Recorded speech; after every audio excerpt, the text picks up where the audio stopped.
Good evening and welcome to the board meeting of January 14th. I'd ask you all to please rise for the Pledge of Allegiance. And I'll ask Mr. Nick Bodo to lead us in the pledge. I pledge allegiance to the flag of the United States of America and to the republic for which it stands, one nation, under God, indivisible, with liberty and justice for all. Thank you.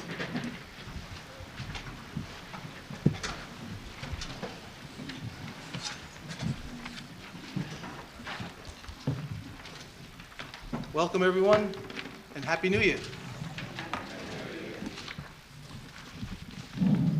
We'll start off with the minutes of December 10th. Have a motion to accept the minutes, or if there are any changes or alterations. So moved to approve the minutes from December 10th. I could just ask one question about the minutes.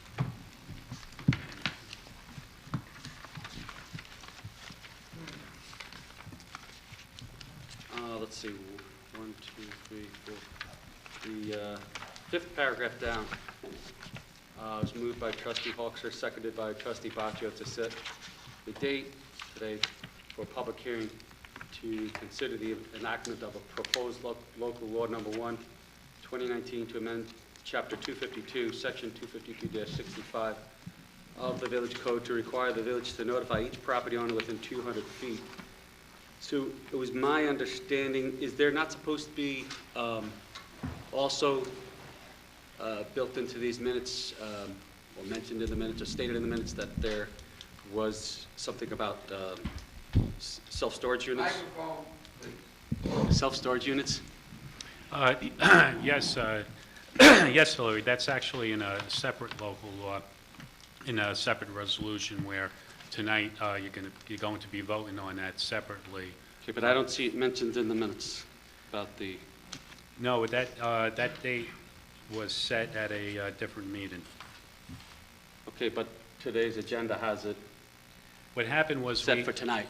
we had the we already had the public hearing for the storage warehouse, and we tabled it because we were waiting for the County Planning Commission decision, which came in a few days ago. So that goes back to November. It was in the November resolution. On the agenda. Okay, but on the agenda it has it listed, the 15A. It talks about storage warehouses to be, I don't know, is that voted on tonight, discussed tonight? It's voted. It's for a vote and decision tonight. Okay. It's marked as decision. I'm sorry? It's marked as decision, respectively, on the agenda. Okay. On the third page of the minutes. To the mic, you can't hear you. Sorry. On the third page of the minutes, from 1, 2, 3, fourth up from the bottom, it talks about how we reserved decision at the last meeting to tonight. Okay. And so there's be two separate votes on that? Yes. Okay. That's it. Well, there was a motion made. Yes. All in favor? Aye. Okay, thank you. Minutes approved. Next, we have the Chamber of Commerce report, please. Somebody here from the Chamber? Steve Wangle. Welcome. Good evening. I know you were kind of hoping for Carol Burek, but sorry, it's At just me. first, I realized, right, but, yeah.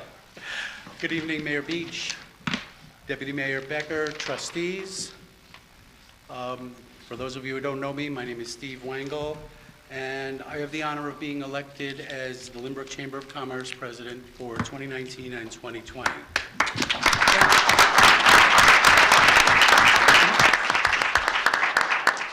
I'm not sure that's worthy of applause, but thank you anyway.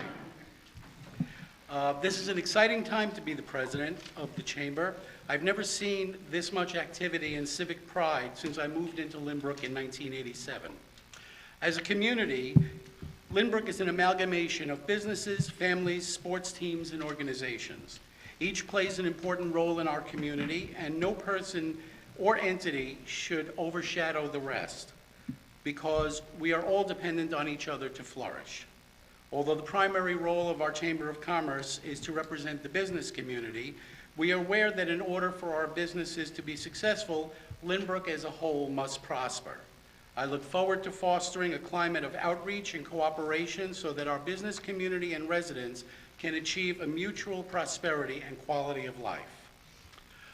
I would be remiss if I didn't acknowledge two of our most valuable board members who are about to retire from the Board of Directors. Bill Gaylor and Carol Burak, both past presidents of the Chamber, have brought unique insights to our Chamber, and we are grateful for both of them for their years of service to our business community. And I think that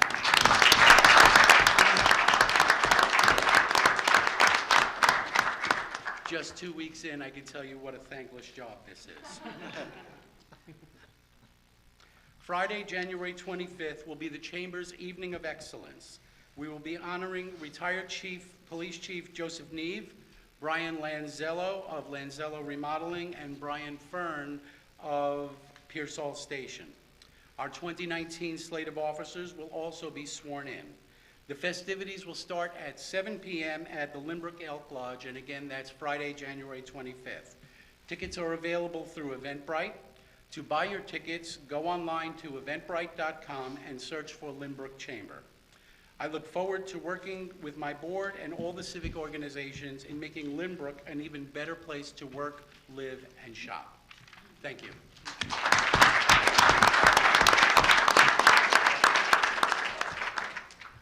And I have a presentation that we've been working on, and I'm fortunate enough that I have somebody from here, from H2M, that's helped me. You know, I've always talked about the parks. So this evening I'm very excited to present a Lynbrook Park overview to everyone, which includes our planning for enhancing the scenic look of our village.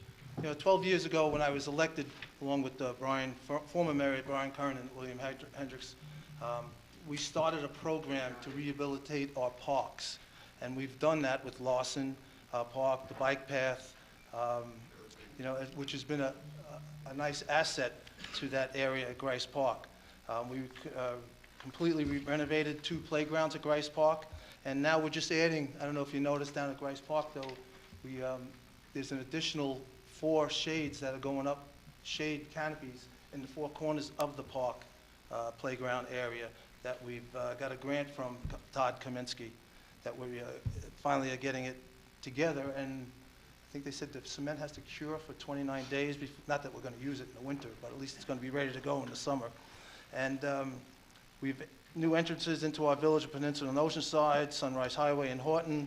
We redid the Field of Dreams. We did new turf, bleachers in the facility. Also, the community gardens was redone. So I would like to also take note of the majority of work that's been done, mostly all by grants. You know, Bill Gaylord has helped us out, and past assemblyman has helped us out. And we look to forward grants to move forward with the other parks in our village. So we've done a credible amount of work. And there are 6 pocket parks that we're going to go after now. And I'd ask Ken from H2M to give us a hand here. And we're going to show the other 6 areas that we've all talked about this in the past. And you've heard me speak about the Citibank area that you can see where the shrubbery was ripped up a couple of months ago. And Ken, we were fortunate enough to have Ken put this together for us. I have some pictures, right, that you brought that we can show down lower.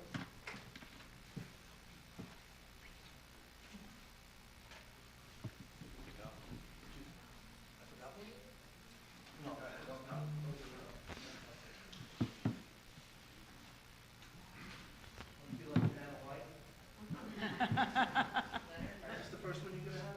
Yeah. Okay. And here we go. Hold on one second. Can I have a mic, please?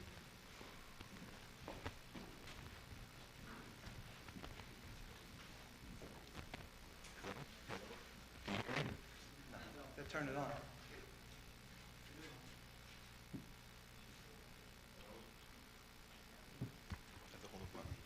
Hello? Oh, better. Okay, got used to this. Thank you, Mayor. Good evening, everyone. My name is Ken Keltai. I'm a licensed landscape architect in New York State. I'm also a ISA certified arborist, and I'm also the landscape architecture practice manager at H2M Architects and Engineers based out in Melville.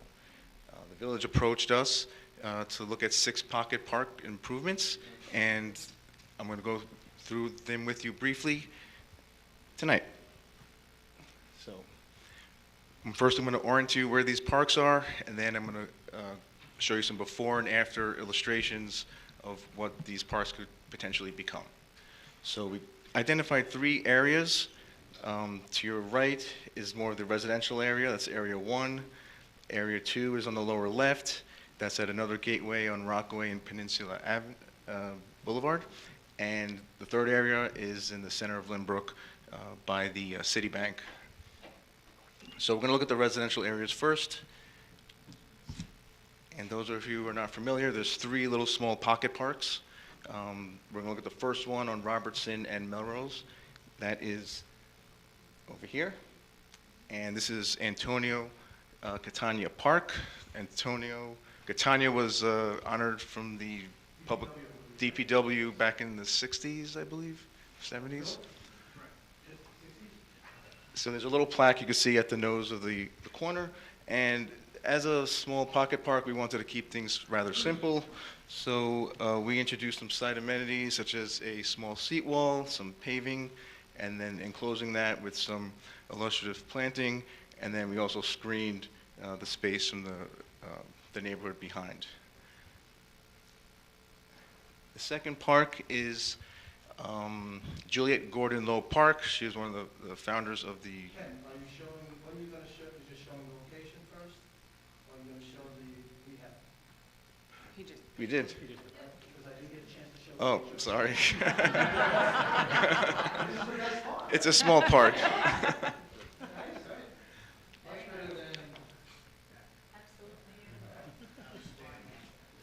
The idea was to keep it quite simple, and then we can expand upon it. I'll try to make some eye contact. So, Juliet Gordon Low Park. She was one of the founders of the Girl Scouts. And this is, if you're familiar, it's another triangular park. It has existing benches and a plaque up against the wall. So our proposed improvements are, again, some paving, moving the benches forward with the plaque, putting some planting behind it and some screening, as well as adding some focal planting and grasses that sort of add some movement as you sit and contemplate.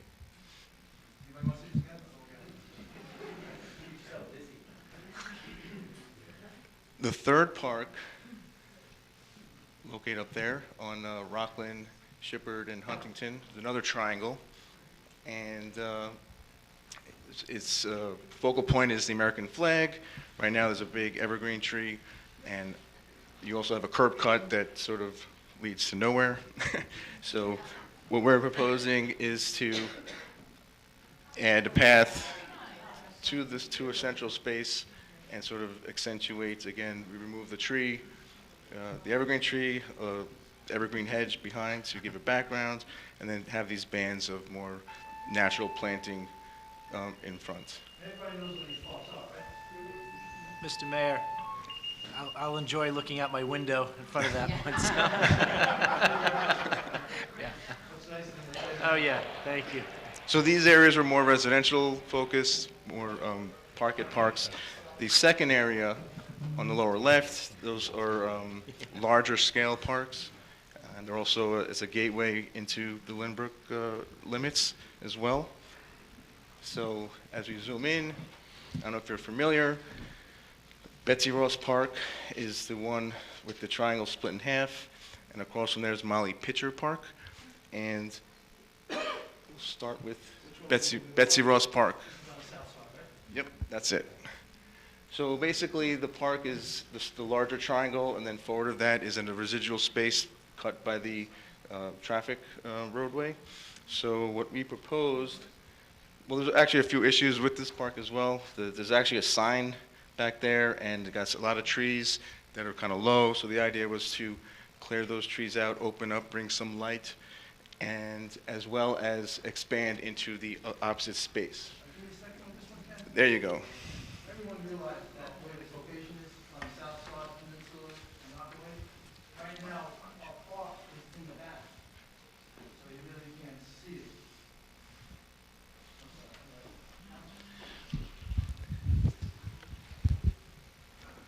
Right now, the park is towards the rear. so you don't see it at the intersection. So the intent was to bring it out further so it could be more noticed, correct? Yes. All right.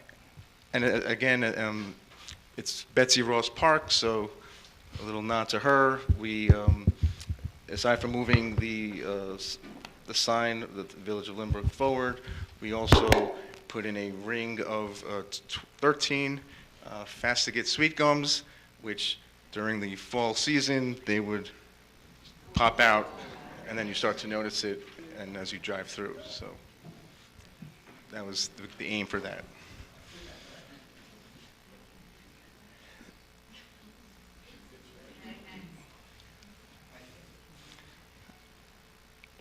The next park, Molly Pitcher Park, is actually across the boulevard. And in this instance, this is the focus from Stratford Road, which is actually more from the residential view. So the idea here, we had a big space, and what we wanted to do was create sort of a threshold into the park, add some planting, put in some features like, how about a gazebo? that sort of floats with the grasses. And, yeah, self-explanatory. Will the benches stay?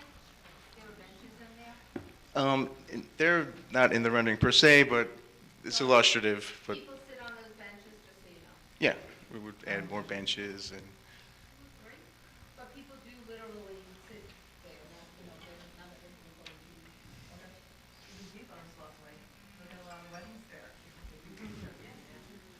That'd be nice. And then for the finale, Central Lynbrook, the City Bank corner, that's actually Five Corners Park, the new name. And here it is in plan. Here it is more recently with all the vegetation removed. We saw this more as like an urban plaza space. That's the mayor back there, by the way. He's watching you. And so we saw this as an urban space, more plaza-like. So again, working with circle and ovals, we put a central feature, sidewalk clock and some planting. It's also surrounded by a grove of plum trees.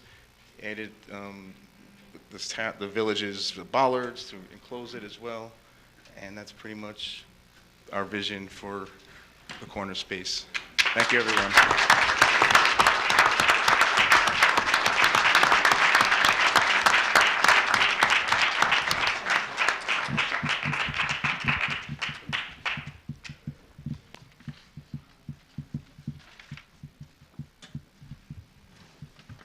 So as you can see, that would definitely, I know we've been always talking about Rockaway and Peninsula for a long time, about doing something there, and I think that'd be very nice to do that.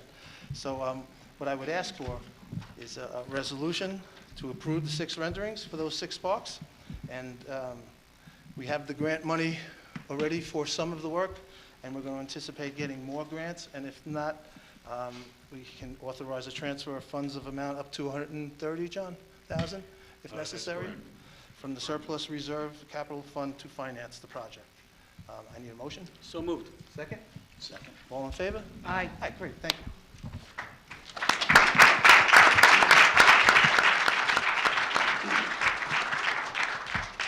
Next is Patriots Day. Jerry Izzo here. All right, this is contract agreement for the fireworks show on Patriots Day on May 26th. I need a motion to accept. It's, did everybody read the contract? That's the same typical contract we get from the past years. Jerry Izzo is usually our negotiator with Volt Live, and he usually does a pretty good job. Past experiences of the fireworks show has been really nice, and people really enjoy it. So that would be for May 26th. And Tom, you reviewed it, okay? Yeah, it's okay. Yep. Motion to approve? So moved to approve. Second? Second. All in favor? Aye. Thank you. Next on the agenda.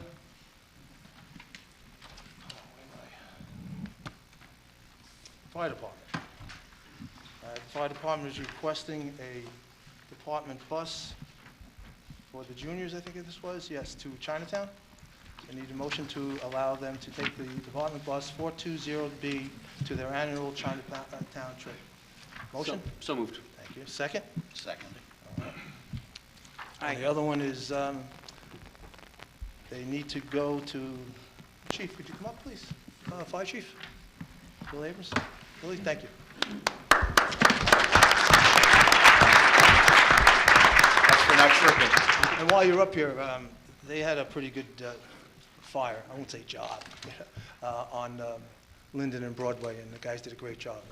Thank you for all the guys A lot turning of hard out. work by the department. Yeah. This is a classroom seminar for you, for how many guys? 2, 3, 4, 10. 10. Actually Yes, go. It's 10. Indianapolis, it's FDIC.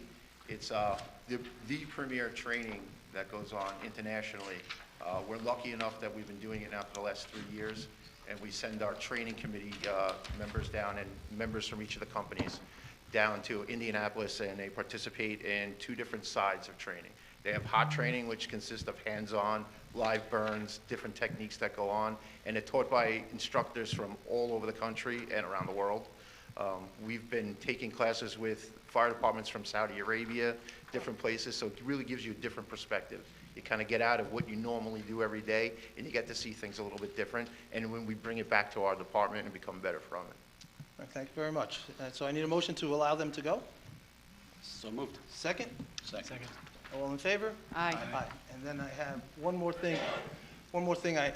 This is kind of last minute, but at that fire, they had a broken tool. It was a Hearst tool operation. They were doing the window bars on the basement windows. And I saw that it didn't work right. And they said the tool is 16 years old, and its service is expired. So I spoke to the chief about it, and I'm requesting a new Hearst tool for them to replace the one that's broken. It's an electrical one that works with batteries.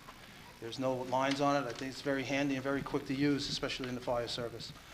So I'd like a motion to allow them to replace the tool that's broken. It's, you guys need some more information on it? It's just a tool they need to keep us safe. Absolutely, yeah. It replaces a first-generation portable battery-operated tool that we've had. Like the mayor said, we are actually using it to cut windows. This tool itself will be used for a whole vast different array of jobs, but most importantly, it actually goes with our FAST team and our rapid intervention team. And it's used to get us out in case there's something that goes wrong.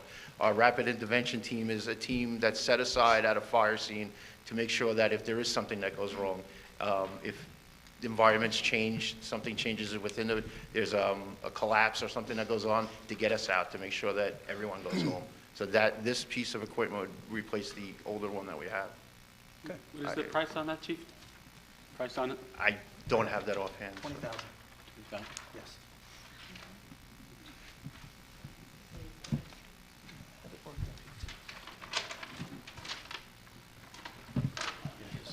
Estimate. Comes with the charger and the battery pack. Okay? I very much I got it. appreciate it. All right. And thank you, the mayor and the Gotta have board. a vote first. Okay. Hurry up.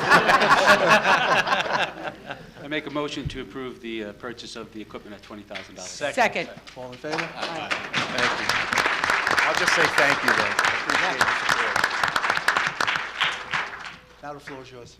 No, I just want to thank the mayor and the board. There's nothing that, your support's been unwavering. Anything that we do have an issue with, we come to you guys, and collectively, you guys have always been there for us. As you'll hear the stories within the fire department of things that we do outside, we do this because we love our community. We're all neighbors of yours, so you know all the familiar faces when we see, so we love what we do. Never been more proud of our department and what we do every day, and not just with the fire department, but all the other community organizations that we all belong to. And again, this doesn't happen in your support and for us to do what we need to do without the support of the mayor and the board, so thank you.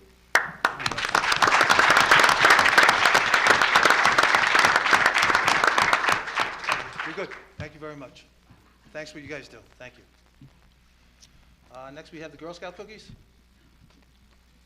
They would like to sell cookies, I guess, through the walkway, right? Yeah, so we've done this before, Yeah. so moved. Yeah. Yeah. Now Second. mess around. Second, yeah. How many cookies we buying? That's all they want to know. And, It's my favorite time of year. Yeah, right? And the roller hockey league, they want to put signs up through the village. I believe probably the entrance ways, they usually do this for their annual sign-up. And most of the sporting teams do this. It'll probably be, let me see, Horton Avenue and Sunrise, and probably the Ocean and Sunrise. And yes, Ocean Avenue, Sunrise. So, and I would also, as we do for the others, also waive the permit fees. So I'd like a motion for that, So moved to approve the signs? all right? Second. And also to waive the permit fee. So moved. Remove the, Yeah. yeah, you know what I mean, all right. All right. All right. And also, there's sign-up, so any guys would like to play roller hockey? Not too many? Oh, all right. And John, maybe you help me with this one. This is the Sun Grant. There's a grant to prevent skin cancer. It's the AAA Sun Grant. AAD Sun Grant. John? Yes, Mayor. They're looking to promote skin cancer awareness, and one of the eligible activities with the grant money would allow us to perhaps build another shade structure in the playground at Grice Park. So we're looking for authorization to file a grant application in the amount of $7,000. Now, this would be for the playground, or could we put it where we wanted? Well, at the park. Okay, so we could put it in the pool area, because I know in the back there, the people are always asking for extra Yes. tents. Okay? So moved. All in second? Second. All in favor? Aye. Okay. All right, and this is something that was passed up before the Christmas and New Year, actually Thanksgiving. The members of Tally Ho Company. So, for 15 years, members of Tally Ho Company have been volunteering to bring turkeys. They cook the turkeys and they drop them off to people that are needy. This year, they did over 60 turkeys to local residents in Lynbrook and neighboring villages. And actually, I think it was more than that, because I was there when they were doing, and the turkeys went out to OLP where they distributed, and there were other turkeys that went out to other areas, and then another community from the 5 town came over for some extra turkeys, and they loaded the back seat of the guy's trunk, the back seat, and the trunk was loaded with turkeys. Now, this is all volunteers, and they cook all the turkeys, and they do the side dishes, and it's just such a nice thing to do for Thanksgiving, and I wanted them to be acknowledged because they've been doing it for 15 years, and nobody ever said thank you to them. And I thought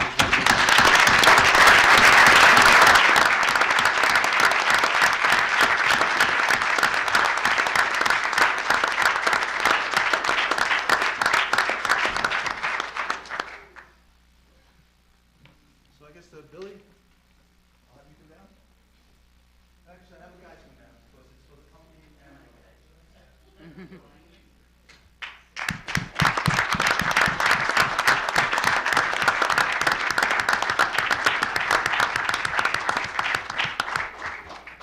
and they're real turkeys. They're not and a big part of that, Bill, why don't you come over here, because a big part of that is Billy's family, that they're all involved in helping out, which is so nice.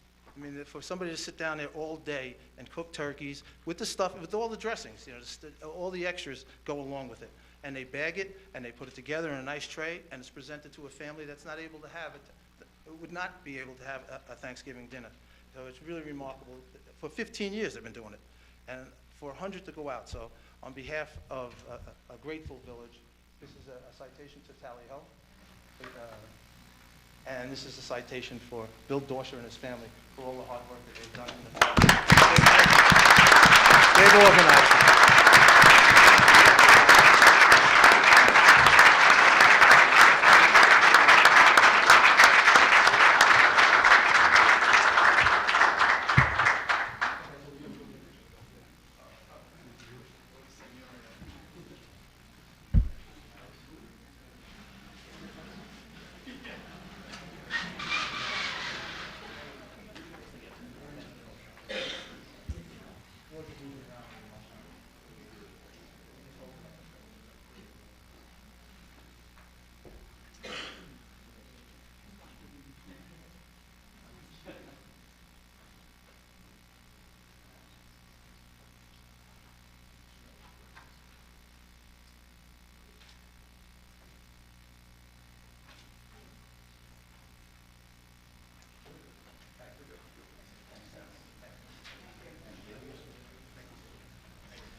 down to the proposed local law, decision chapter 252, prohibit use of storage of warehouses.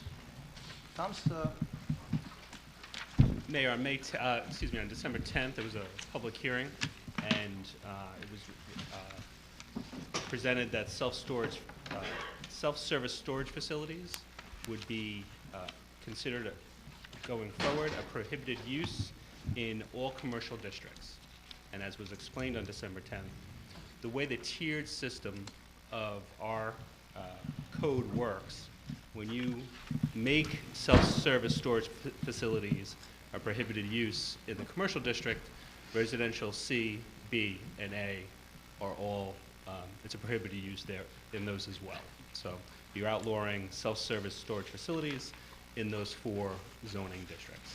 And there was a public hearing on December 10th, as you know, and this was approved by Nassau County for local determination, and it is before the board for voting.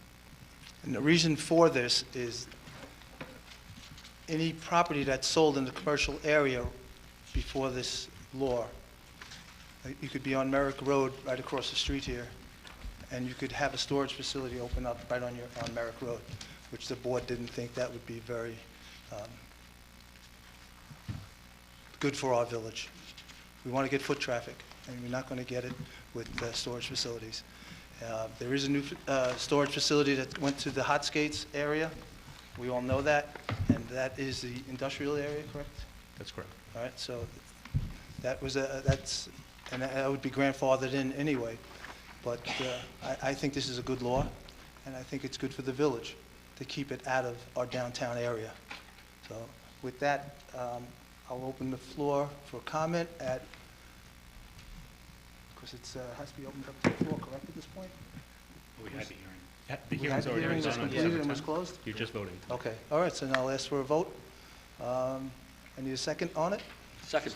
All in favor? Aye. Thank you very much. Next is the public hearing on Chapter 252, notice requirement. Counsel? Thank you, Mayor.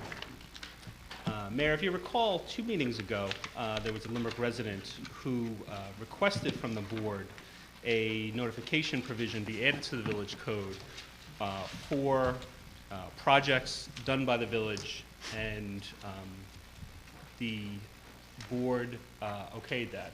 We had the notice of hearing, we set the date for the public hearing at the last meeting for tonight, and what is proposed is has been given to the board. It's section 25265, village not subject to chapter. Okay? Be advised that there is currently a village not subject to chapter, and let me explain. I expect to get some questions on this evening, so I'm just going to take a moment to explain what's going on here. Okay?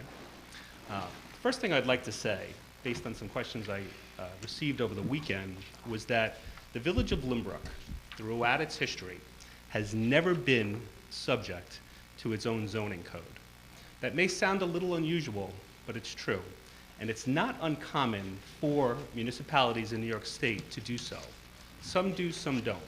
By way of example, Rockville Center is not subject to its own zoning code, nor is Lynbrook. This goes back, I've researched this back in excess of 67 years, and during the course of that time, Lynbrook is not subject to its zoning code. What happened when the initial research into drafting this law for the 200 feet notification provision occurred was when I pulled 25265, as it's currently written, village not subject to chapter, it was clear to me that it was very poorly written. It's just not appropriately written. And where this stems from is in 1952, this chapter has been on the books, and in 1952, the village of Lynbrook did essentially what they call, they did a massive recoding. They didn't just amend or vote on that one particular provision. They did a massive rewrite of the code at that time. Through the course of working with the village attorney for the last 13 years, and then being the village attorney over the last year, there are some provisions that will stick around from this rewrite in 1952 that just aren't well written. My goal, which is before you, with Section A, is to clean up those, make the code more easy to read. And it says the village is not subject to Chapter 252 zoning of the village code. One question I did receive over the weekend was, does this in any way take the zoning board out of play with regards to any Village of Lynbrook projects? And my answer to that is, the Village of Lynbrook has never been subject to its own zoning code pursuant to this 252-65 as it currently exists, and in the prior edition prior to 1952 as well. So the zoning board isn't in play to begin with. We're just making it more easy to read that the Village of Lynbrook is not subject to its own zoning code. Okay, so this is just one of the duties of a village attorney, to make sure the code is as easy to read as possible. Okay. Provision B is the notification provision for the 200 square feet if the village should construct any projects over 2,000 square feet. I am expecting some questions on this, so if the board has any questions, please feel free. Well, I'll start with, the whole idea was to let the residents be known if any sort of construction was going to happen on village property within the 200 feet as it is for residential property. That's correct. All right. So in doing that, other things were opened up to it? That's correct. Okay. All right, well, so, Good, Mr. Mayor? sure. Thank you. So nothing prevents us from going well beyond 200 feet. In other words, we could notify it. In notifying the residents, it's just going to be residents within 200 feet. That's a good question. So the 200-foot provision is put into the code because that matches the code, the zoning code, as it's currently written if you were subject. So say, for example, there's a private developer that wants to build something or build any kind of project. There's a 200-foot zoning, 200-foot notification provision. That 200 feet that we use in the B here matches that, so it's the same for both. But again, nothing prevents us from making it the entire village. Every resident would get notified if something plans to be done, such as obviously the big elephant in the room here is the parking garage. If that parking garage were to be erected, only people within a 200-mile radius would be notified of the parking garage? Currently, it would be 200 feet. The way it's written would be 200 feet, which matches the zoning code. So Correct. it seems to me like something that's going to dramatically change our downtown forever. Would not we want input from all of the residents? Wouldn't we want all of the residents to be? If I jump in here, the only thing I think I hear in what you're asking is an assumption as to what would be erected. And I think what council has tried to do is implement a threshold of a minimum of a 2,000 square foot entity. So I'm not sure if it's... Any projects in Yeah. excess of 2,000 square feet, you would have to notify all property owners within 200 feet. And what's the ethos behind putting a 2,000 square feet threshold there? So the village would customarily do projects, small projects. For example, the gazebo at Grice Park, okay?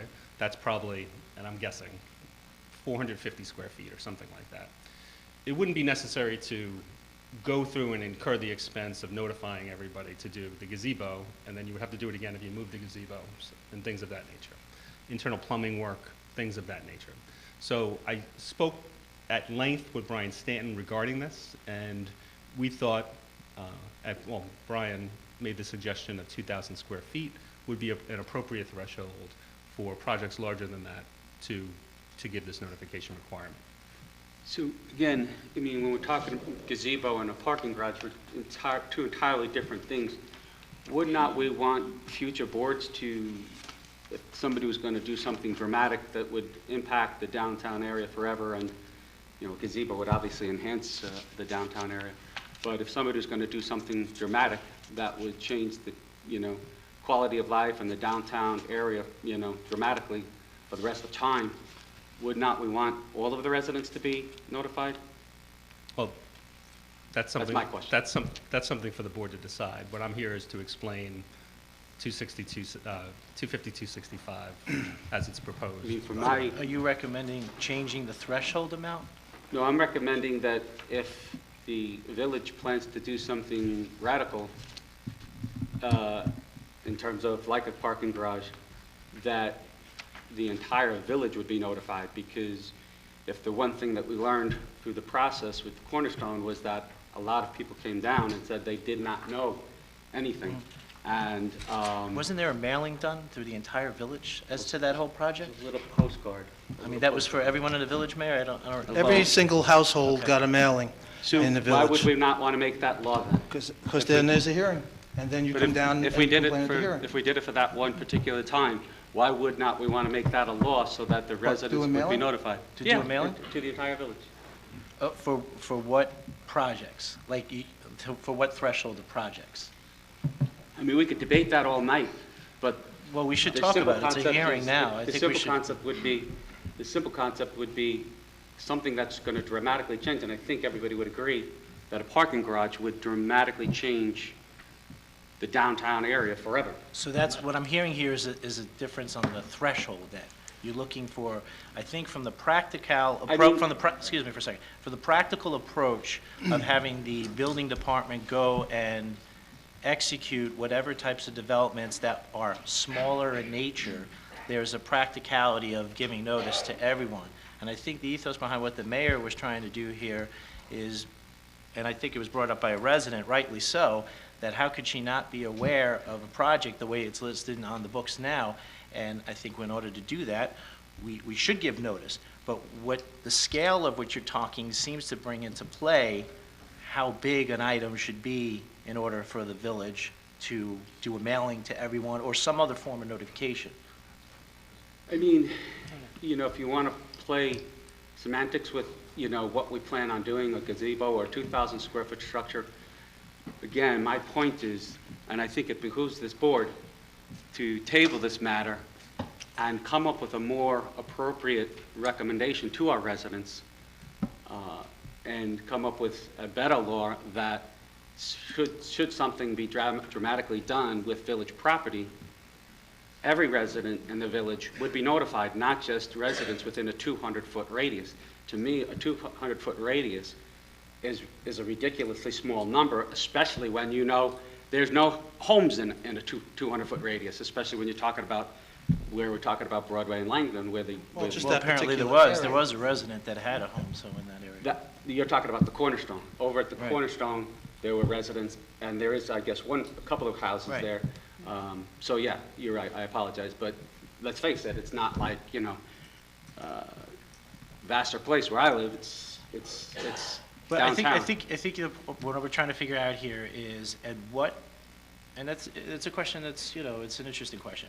What would be the scale of a project in which you would think that in the entire village or some amendment thereof to this? I mean, I'm not hung up on the scale of the project. I'm hung up on the fact that we're talking about 200 feet. We could play with the square footage on the structure all we want. You know, certainly everybody would say something like a 2,000 square foot gazebo, although that would be a very large It's a gazebo. big gazebo. Most gazebos, I would imagine, would be 100 square foot or less. A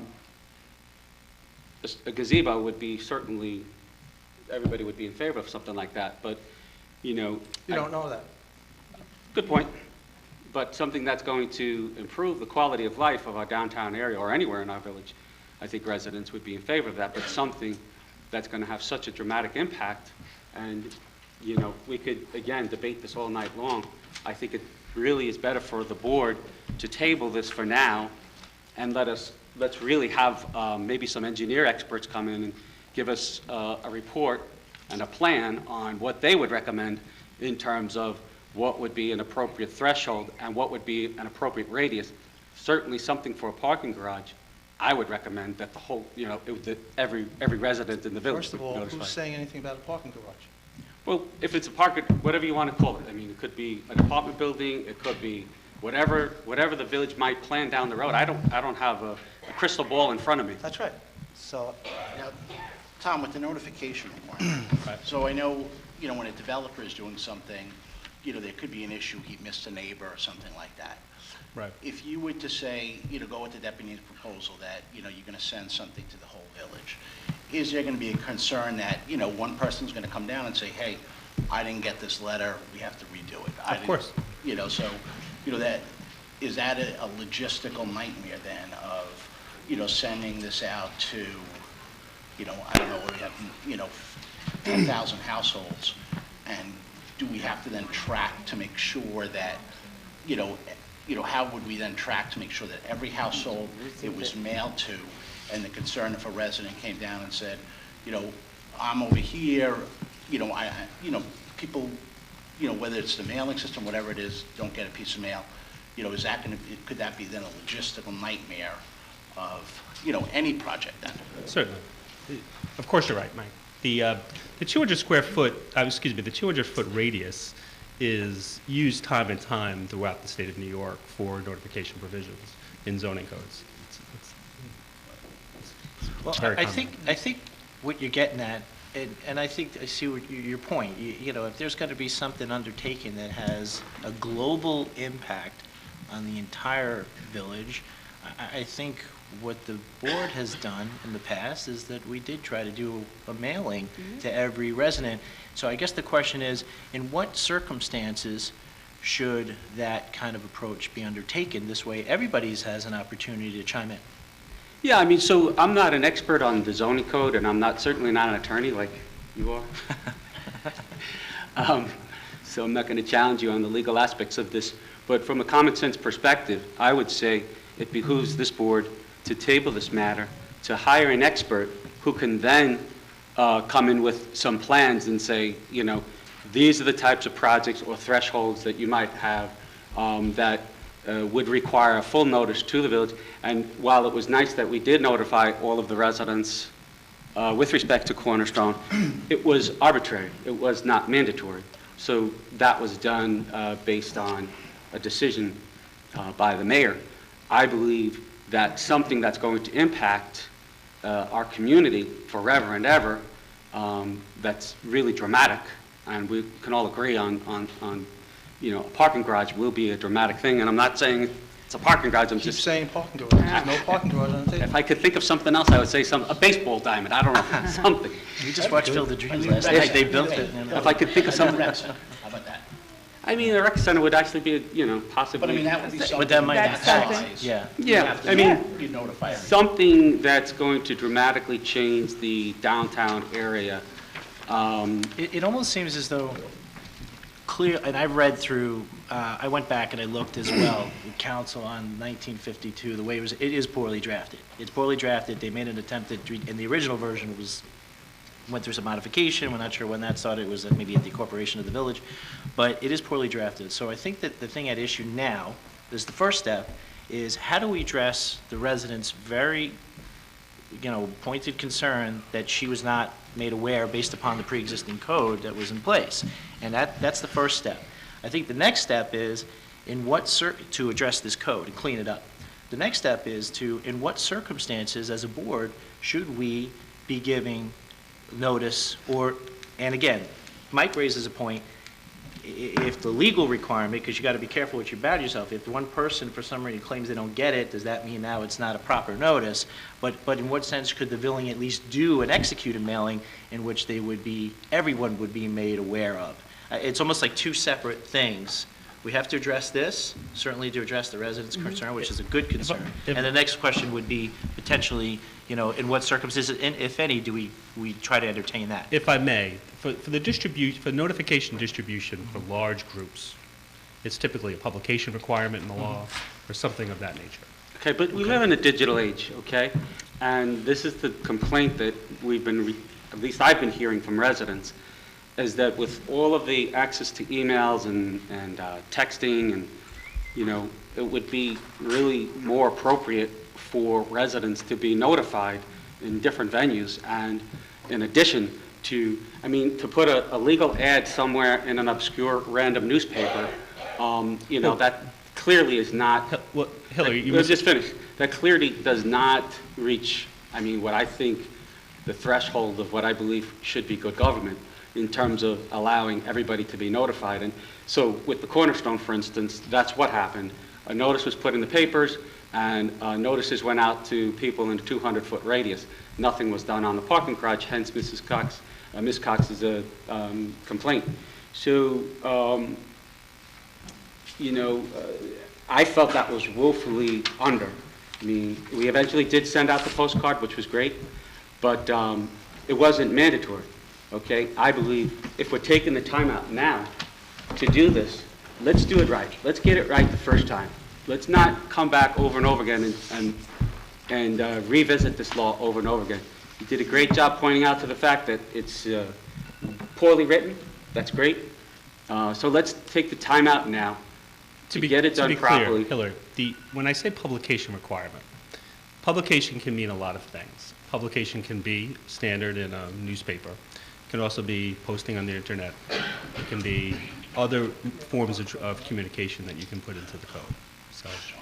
Okay, but again, I would say let's take the time here now to table this, get this law done right the first time, and figure out thresholds and figure out notification methods and get it done right the first time. Hire a person who does, who's a professional on something like this, and so that in the event, I'm not just talking about this board, but we're obviously talking well into the future.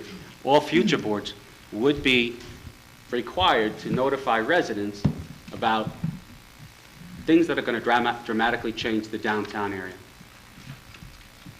But are we just saying it on the downtown? Microphone. Are we just saying it on the downtown area, or are we going to make it village-wide? Well, I think right now, what does this code pertain to? It pertains to the entire Village-wide, village? right? Village one. The code now, this proposed would be any project in the village and a 200-foot radius. Yeah, I mean, but we're talking specifically about village property. That's correct. Yeah, I would It would say be it the should be village for the... itself doing- Yeah, any doing the- property that's owned by the village, anywhere in the village, in my opinion, every resident should be notified if there's going to be a dramatic change. Tom, when you looked at other villages, do any other villages have a village-wide requirement for notification? None that I'm aware of. And again, my only concern is that on a village-wide notification, you're sending out to what, 8,000 households? If one person comes in and says, I didn't get the letter, because we had people who said they didn't get the postcard. And I didn't get the letter, or then we, if we were doing a project, good, bad, or indifferent, whatever people thought of it, are we then going to be stuck in a cycle that it's going to be held up indefinitely because someone can always just say they didn't get the letter? Yeah, I I mean... actually agree with Mike. I think it's- there's a But that's why, concern. the way you do you do affidavits of service on the 200 square feet. If the board wants to contemplate, posting on the internet or other series of Medium. disclosures and medium, Yeah. that's for the board's consideration. I mean, the burden should always be on us. And the burden should be on us. I'm saying the burden's on us. Okay, let me just finish, okay? The burden should be on us, and we should figure out the methodology and keep the burden on us and, of course, future boards, so that, the residents would be completely notified, not just vis-a-vis a small ad in a random newspaper and a certified mailing to a 200-foot radius, which is, what we have right now. So if the village plans to change the property around for any piece of property the village owns, if the village plans to change it, there should be a requirement on the part of the village to notify all the residents, so that it gets full, every resident gets to hear what's going on. Yeah, I mean, it's a nice idea, and I think if you looked at, different ways to do notification, I think you're just stuck with the endless possibility of, out of, thousands of people, thousands of homes, someone saying they didn't get notification, and would that require you to then, okay, fine, someone didn't get notification, we have to do it again. Of course. And then someone didn't get notification, we'd have to do it again. So, if you had a good project, let's, just leave it as a good project, you could really be held up in an endless loop of never getting anything done because, an individual residence, a group of residents, whatever, would claim they didn't get notification. I mean, again, in this digital age, you know, there's so many easy and effective means of communications. You know, I And- will say, I did form a committee. I will have, this is one of the things the committee was going to look at, and I will, as I said, form a committee of 12 people, and they're going to help us with that. And they're residents in our village, which I think is a good thing. At this point, you know, we've heard all of us here. I think at this point, we can open it up to the floor and have some residents comment at 9:58? 8:58, I'm sorry, I'm rushing it there. So I'd like to open it up to the floor at 8:58. Is there any residents that'd like to make a comment? Sure.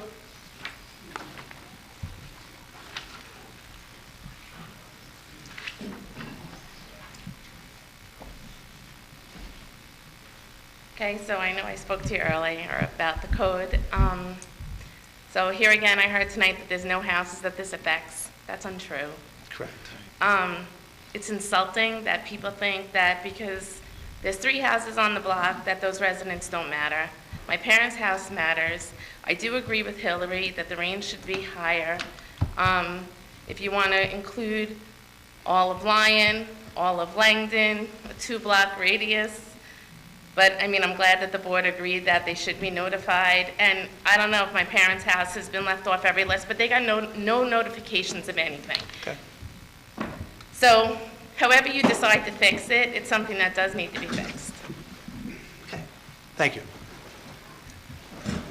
Please, when you get up, state your name and your address, please. I just know where Mary lives. Gene Dupay, 42 Fowler. I did not get notification in the mail on the Cornerstone. I found out actually from a neighbor who was walking by and struck up a conversation. I wanted to ask, when does the village site get updated? John? It gets updated regularly. It could be weekly, it could be, once every 2 months, depending on information and what. The calendar gets posted daily. That's on the website. Yeah, the calendar I see, I know the November 18th cancellation is still on the front page. So that's my go-to when I want to kind of update information from the town. Living in Fowler, I'm always aware foot traffic and also car traffic, so I think it is a good idea to take into consideration beyond that 200 foot. I understand legal precedent, especially for the state, usually that's the norm, so they follow that. But in this instance, especially, for example, with the gun Range? Job that was going on. You know, that was, I found out about that later on too, because it was a timely subject too, for people interested in it. So, yeah, I would like that to be looked into. I think it, beyond that 200 foot, Mike's point is well taken. I don't think multiple mailings because 1 or 2 people say they don't have it. Mine could have slipped out of a box. It wasn't a big deal. I didn't get it because I get my news other ways. So I checked 2 or 3 sources, but I think beyond that 200 feet, it's a good idea to look into. Or the size of a project that would necessitate sending it out to more people. Thanks. Yes, ma'am.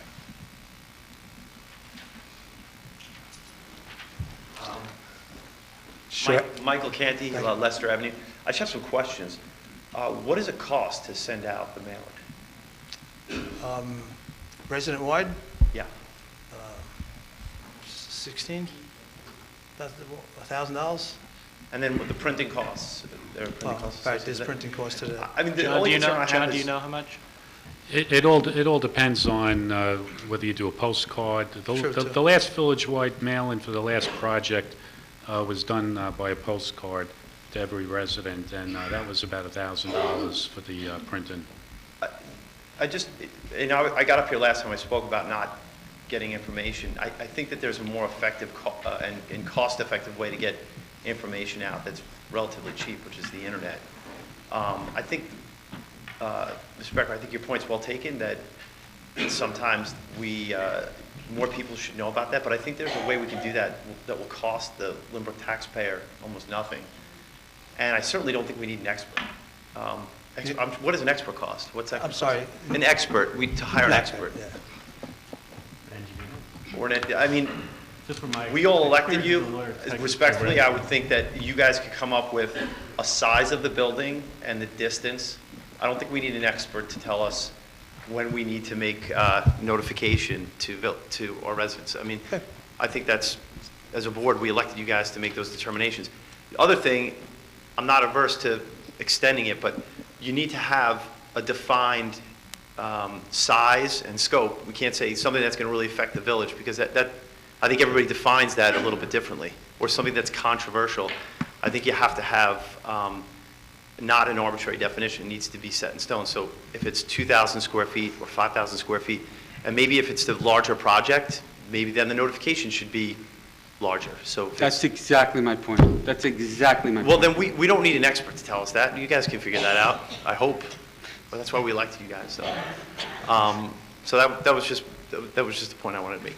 Because I think, just lastly, you're right that I think the burden is on the board, but you also are stewards of the money that we give you as taxpayers. And I know that we all get our tax bill. We just got our assessment with our property value. So I think you also have to be stewards of the money that we send to the village and make sure that we're not wasting it. When we elect you guys to make difficult decisions, we hope you can do that as a board. Thank you.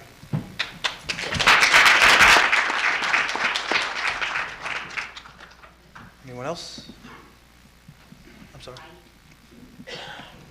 Thank you, Michael.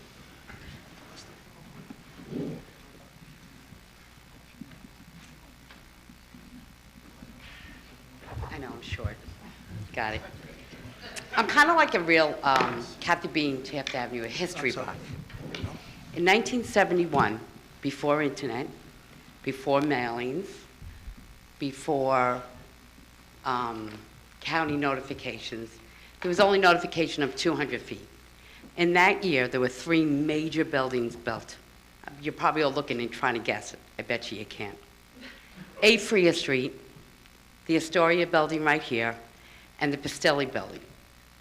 I know this because I've lived my whole life, and I live with history buff people. How it got notified, they posted something on the front of the building. And we all came here to see the notification. That was my father. And then we would all talk about it. And at that time, Deputy Mayor, that was your father. He was the mayor at the time. And that's how the people were notified. And I agree with you that today's knowledge of the internet and everything, but seniors would not know how to know that notification. They still go to the papers. They still, I know there's someone on my block, they still look at the papers. That's how she knew about the Cornerstone. She's 80 years old. So people who want to know about changes, they know where to look. It was also posted on the village paper. We got a postcard. We were told about the Elks Club. When people say they weren't notified, I just don't know why they didn't bother to look. That's the problem. They didn't look for the notifications. Okay, so if you want to know, you'll know. If you want to know, 200 feet has always been. I had a house over on Park Place. That was our first house that my husband and I bought. All the neighbor knew when we wanted to add an extension. We had the building department there. Everybody was there. It was Bruno Arena at that time. Okay, so notification was always only 200 feet. It was always, sufficient. Just wanted to give my opinion.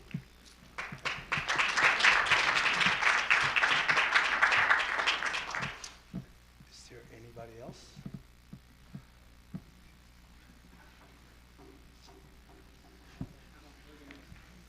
Hi, everyone. I just wanted to express some concern. What's your name and address, please? Sorry, yes, Steve Martinez, 41 Franklin One Avenue. more thing. Bring the mic closer to you. Closer to me. Yeah. Go ahead. 41 Franklin Avenue, Lynbrook, New York. I would like to thank the village attorney for addressing some of the concerns I had regarding determination, the zoning. So that was, that provided clarity on the issue, so thank you. I still have a number of issues with this bill, the way it's presently written. I think while you guys were discussing the legislation, Trustee Baccio had made a statement that said it's almost like it's 2 separate pieces of legislation. I would say it's not almost like that. It is 2 separate pieces of legislation. I don't understand why Part A, which is the cleanup measure that the village attorney found it necessary to do at this time.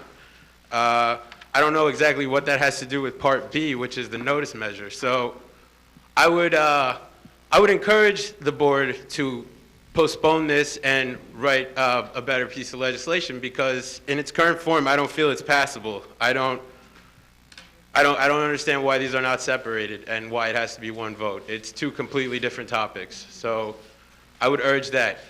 One more comment I would like to make regarding the need-to-know policy and notification. I think that's a good debate. I really do. I would just urge that this board consider. I think notification has to certainly exist for any development that is requesting a pilot program. I don't think that's asking much. So I think I would like to put that out there for this board's consideration. A pilot, that if someone's seeking a pilot program, I think that's a... Please, just hold on. All right. Just don't want to get into this. When you have a question, you have to address it to the board, please, so we can't have that interaction. sorry. It's not you, all right? So, yeah, I would like you to consider that before you go saying, yeah, we'll just get a moving truck and notify people that way. Like, okay, if you saw it, you saw it. If not, so I think it's important to consider, if there's a pilot program on the line, yeah, there should be notification. And last point, I promise,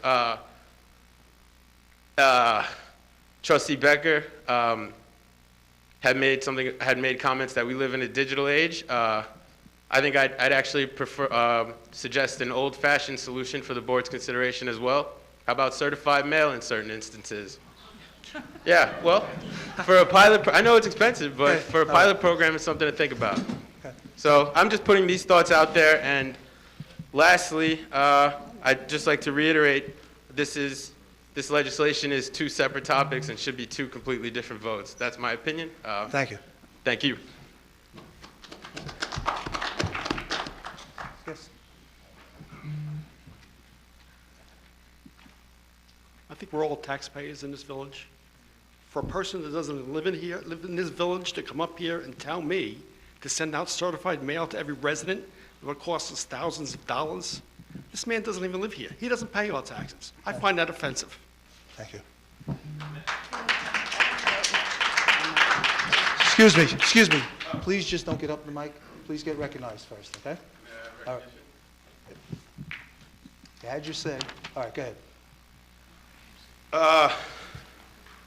I'm a resident of North Lynbrook.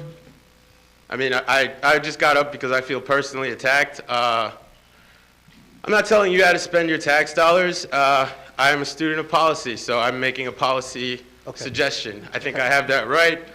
And I have a mailer that was sent to my house that says I'm a Lynbrook resident. So, I don't know. Does this look familiar, this Christmas mailer? No, Merry Christmas. Huh? Merry Christmas. Yes, Merry Christmas to you as well. I'm speaking to the mayor. So, Well, Mayor, I believe they're saying... it came to my house. Hold on, So, if anyone has any other questions about my residency. It's just, I will ask if that went to your house out of the Incorporated Village of Lynbrook? Yes, good sir. It did, huh? John, we're wasting money. John, maybe cross-check that. I had one question.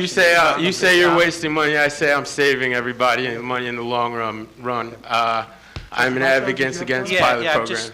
So I could be wrong on this, but doesn't state law require and govern when there's pilot notification? You have to have requirement of a notification under state law? I believe so, yeah. Okay. I think that's already, and I could be mistaken, but I thought there is.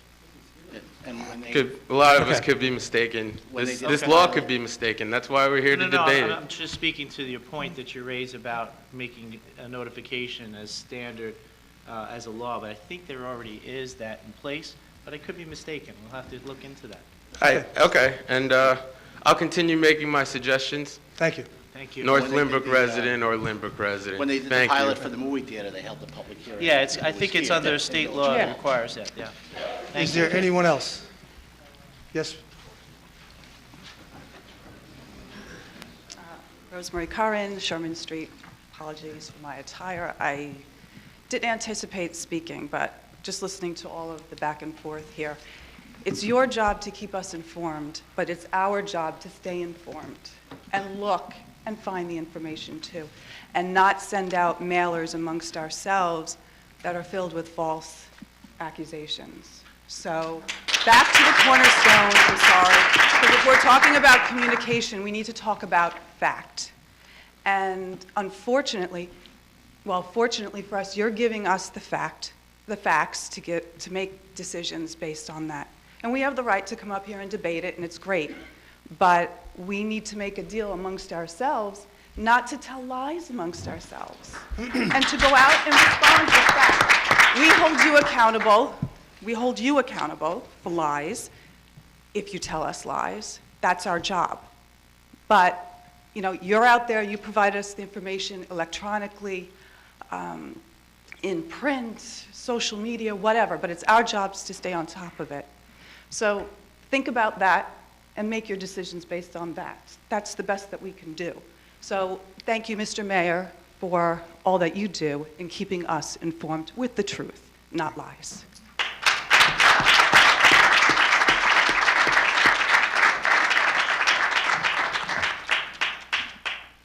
One more comment? Yeah, okay, if you need to hit. No, he'll get up. He'll get up. He'll get up.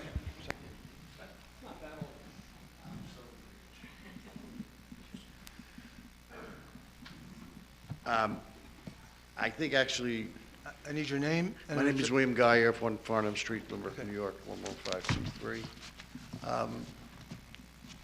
The point that was brought up about the 200-foot radius, well, council brought up, that's usually the standards that's used. I'm sure if you look at most of the zoning codes in the state of New York, that's what they use. Whether or not that is archaic and it should be updated and more technology should be brought in, I have a tendency to agree with that, to be honest. It seems as though it should be. What I would like to ask Trustee Becker is, you used the word dramatic. Are you using some word or have some sort of impact? How do you, it's theoretically a nice word, but how do you define that, and how do you reduce that to legislation that would then be able to be disseminated to the people so that they would be informed? I mean, it's an excellent question, and you know, that's exactly why I'm saying we should be tabling this right now, because... But how would you define that? I mean... Let's put it into feet. Is it 200 feet? I would really want to take a couple of hours. 20,000 feet?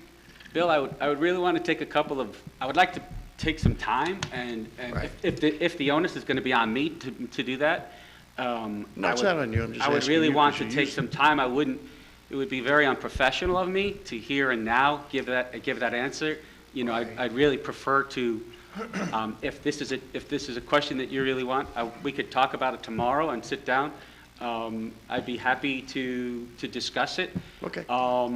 You know, I just feel that, you know, 200 feet, and again, I don't mean to keep harping on a parking garage, but since it's out there, 200 feet for a parking garage, to me, is just woefully inadequate, since it's going to have such a dramatic change on our community. Dramatic was the word. That's Dramatic? the word. Is that a you good used. word, or is that not a... No, it's your word, not mine. That was the But word you used. Are you comfortable with that word?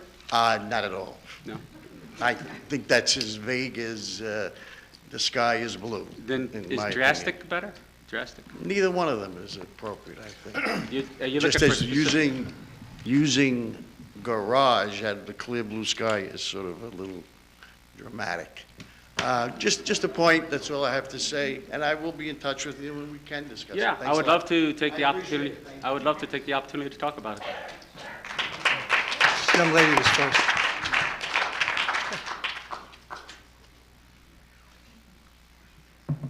Hi, Nellie Alvarez, Taft Avenue. I'm actually in favor of the residents being noticed, especially if it's on town law. I'm not sure, I know you said you were going to bring it to the committee. Yes. Volunteers. I'm not sure who the committee is. Okay. To know exactly what would be transparent in that meeting, how exactly would we know that they're making the best educated assessment of everything. Are you asking me that? Oh, Yeah. okay. Yeah. Okay. Yeah, I'll because let you I'm not fin- sure who's in the meeting. Okay, I'll let you finish. I'll let you finish. And then, aside from that, with the whole cornerstone and the mailings, it was great that the village notified the residents and we all received the mailings. However, the mailing did come after the cancellation of the October public hearing, and it had to be rescheduled because the residents weren't noticed. So we also need to find some sort of time constraint when to notify the residents. And I think that should also be discussed and part of the law. Okay, part of the law is already established that it has to be notified, and we did follow the law as far as notifications of every hearing that went on. It was posted in a newspaper, I believe it's 2 weeks in advance, No, I'm Sean? saying going forward with the new law that you're trying to make Okay. in respect to that, there should Well, also be a let- timing let- constraint within that. The time restraint? Well, the reason why we're doing the 200-foot radius on this, because there was nothing there to begin with. And Ms. Cox she called me and she said, I was never notified. And I thought, well, if a resident could be notified, why shouldn't, of have to doing a variance on their house or doing some construction, why should the village not do that? I thought it was just common courtesy. And that's what this is all about. Notifying 200, as you do if you did an extension on your house, you'd have to notify your surrounding residents of the 200. You'd let them know that you're doing an extension or some sort of change to your house. This is the same thing we're doing here. Oh, no, I This is just to understand that. notify the people in her neighborhood that it would be 200 feet. Now, as far as getting that notice out, that's what the committee will come back and recommend to this board, or to me, and then we'll present it to the board at that point, and the residents, what they came up with. Okay, thanks. You're welcome.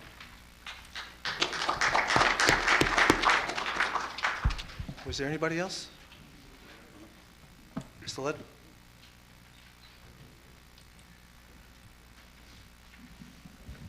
Harry Levitt, co-owner of Murley's Man Shop, 72 years in Lynbrook, past president of the Lynbrook Chamber of Commerce. I'm listening to this whole thing about the notification, and the residents should be notified when a big project is going, but it's so broad. So am I correct that any project over a certain square footage, and even if it's a piece of property adjacent to, is it only for village-owned properties, this particular notification? This particular law is just because there is nothing on the books for village property. A village could go and construct anything on their property and not notify the residents next door. I found that offensive, so I'm doing something about it for that lady. Okay, Yes. so 200, as everyone else has to have, is 200 feet. Now, if it goes down the road later on and the committee comes up with other ideas, I'm fine to listen to that, and I'm fine to present that to the residents. But right now, I'm taking care of that lady. And rightfully so, you should. But just as a side note, if Because you I start feel doing things like, if something great comes before the village and now something has to go out to every residence, you guys are elected to represent the village and your quadrants. You guys are elected to make these decisions for the best of the village. We have a commercial district. It's been there since the early 1900s. It's there. We have to deal with it.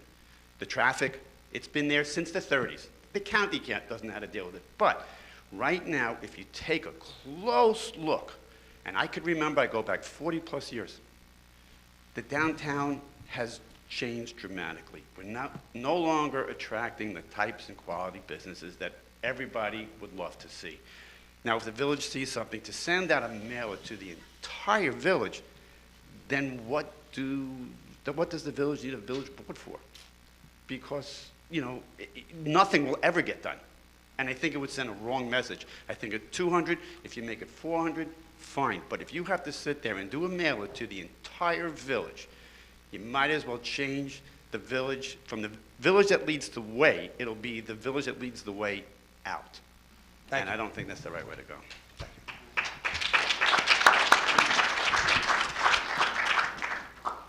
Any other comments? All right. Mr. Mayor, if I could just follow up on, even though he's a non-resident, Mr. Martinez, are we voting, are we breaking out the vote? Is it going to be one vote, or is it going to be two votes? Because there are, as he points out, two completely unrelated components of this law. And it would probably be a good idea to vote on them separately if possible. Respectfully, I completely disagree. Mr. Ledwith, Mr. Ledwith, sorry. Mr. Atkinson, if I may. I You get had that. very similar mannerisms. I get that at least once a week. Yeah, I'm sorry for that.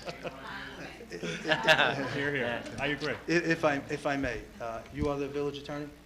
Yes. Are- No, you're voting on the whole section. The whole section is proposed. As it was Voting on written previously, Right. as one law? Correct, right. Okay, thank you. There's no other comment? Then I'll close the public hearing at 9:24.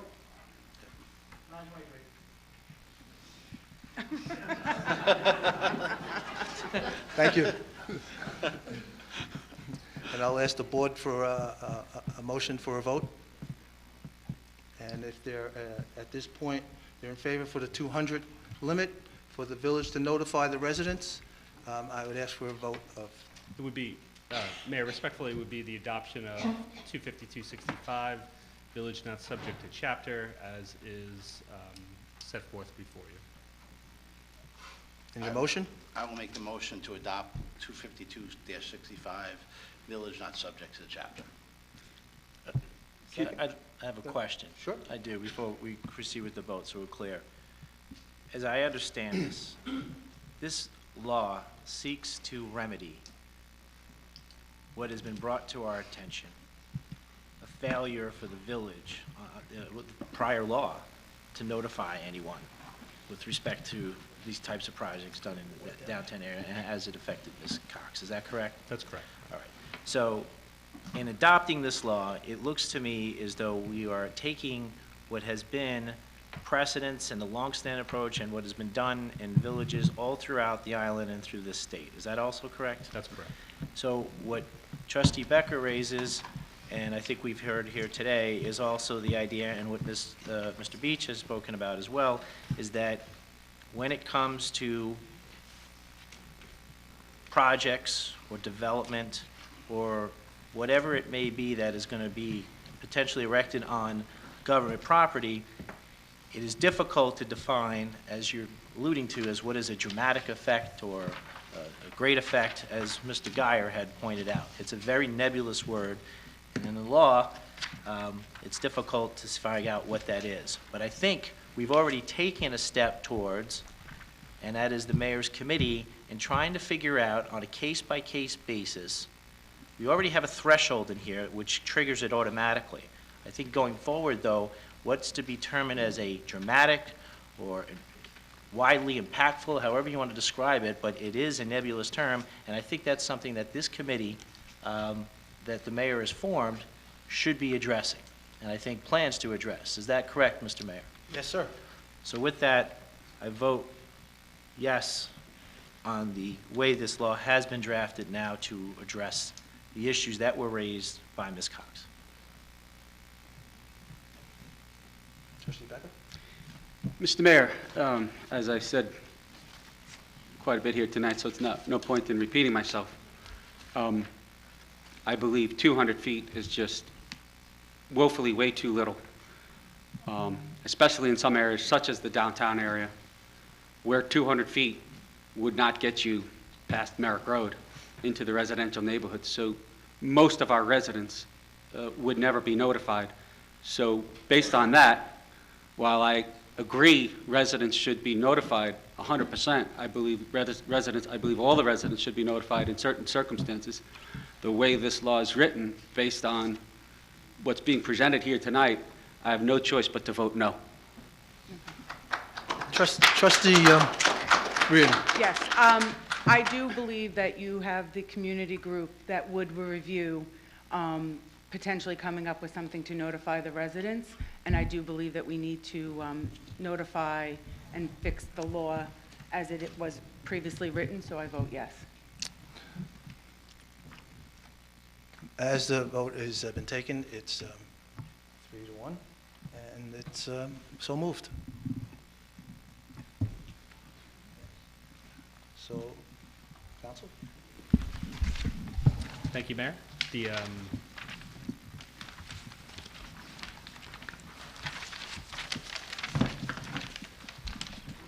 Next, we'll go to 16, certification of account of unpaid taxes.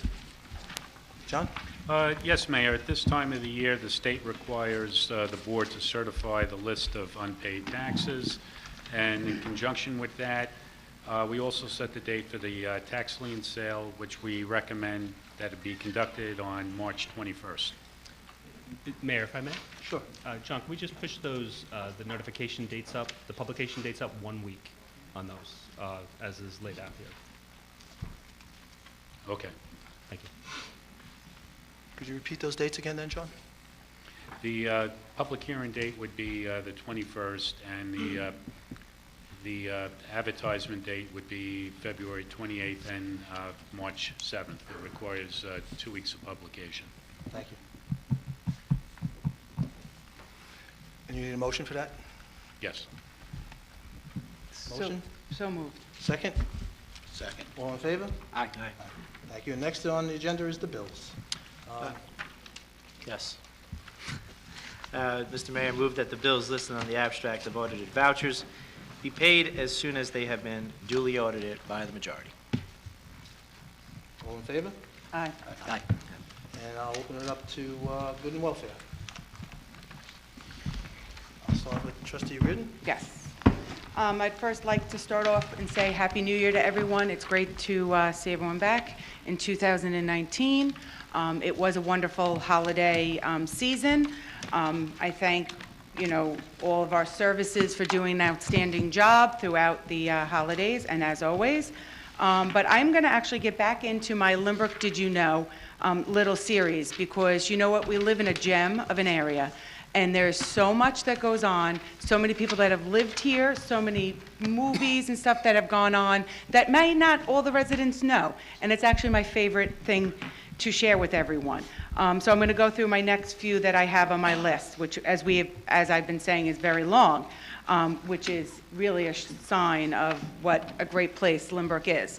My next one is Airport 77. Starred Lynbrook resident Anthony Begatti of Sunset Avenue, also known for Serial, that was filmed in 1980, and How the West Was Won in 1976.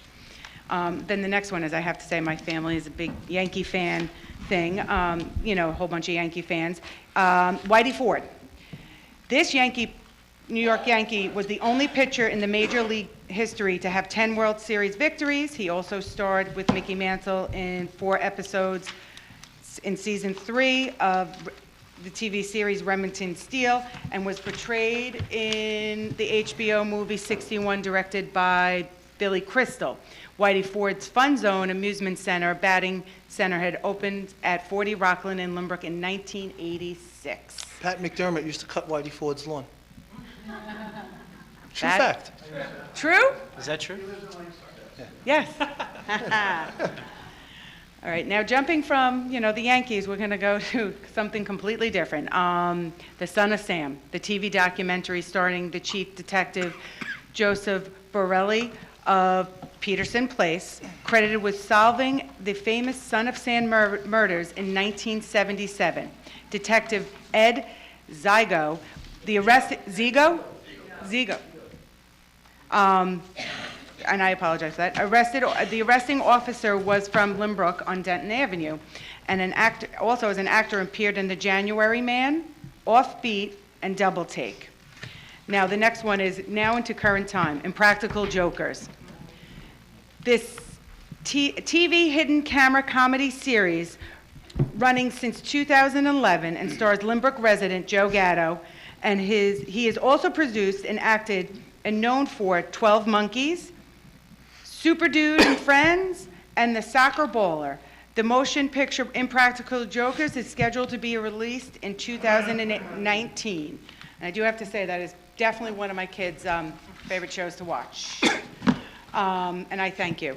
Also, I just want to remind everyone, since the holidays have just passed, it's come to my attention that the Our Lady of Peace Food Pantry is in need of donations. Sister Barbara and her staff go out of their way and, feed and help many. And you know what? They did a lot during the holiday season, and my understanding is that they're in need. So if everyone can just take, look, see what they have, and, contact Sister Barbara, drop it off at Parish Ministries, I guarantee they will very much appreciate it, and all the residents that they help. It's a tough time of the year, and my understanding, as I heard, is they're very low on their shelves. So I thank you, if you can just take the opportunity to help them out. Thank you. Thank you, Trustee Reardon. Trustee Hawkhurst. Thank you, Mayor. A couple things. We had a wonderful holiday season of events with the tree lighting on Atlantic Avenue, Breakfast with Santa, the Wonderland of Lights, which was a new take on an event from last year. There were dozens of volunteers between, people who volunteered to work at these events, between our DPW, our fire department, our police department, and our recreation department, who worked hard to put on all these events. And I just want to thank them for all the work. They were tremendous events.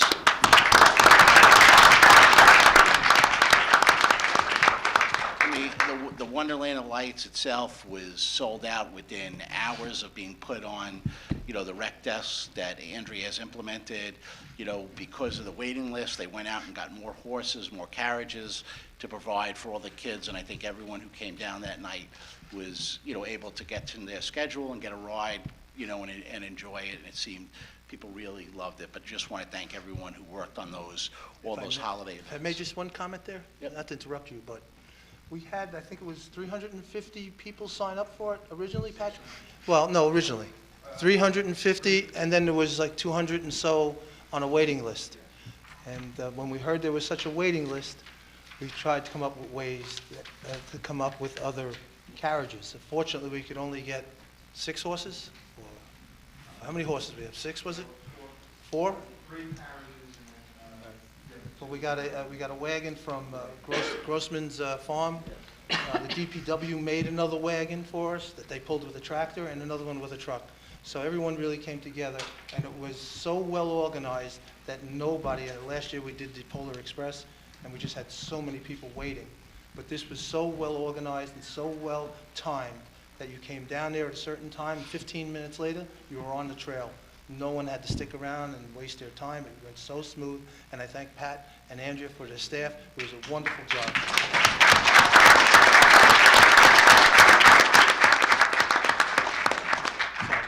No problem. And just, as we start here at the beginning of the new year, and with different holidays coming up for the kids and February break, please check the library calendar. They have weekly, the Tuesday movies for, that the next one is this Tuesday. Black Klansman is our next movie. We have the Super Silly Show on February 22nd. As a family event for kids. If you're interested in sign language, we have Baby and Me Sign Language and Mommy and Me Sign Language. Again, please check the library's website.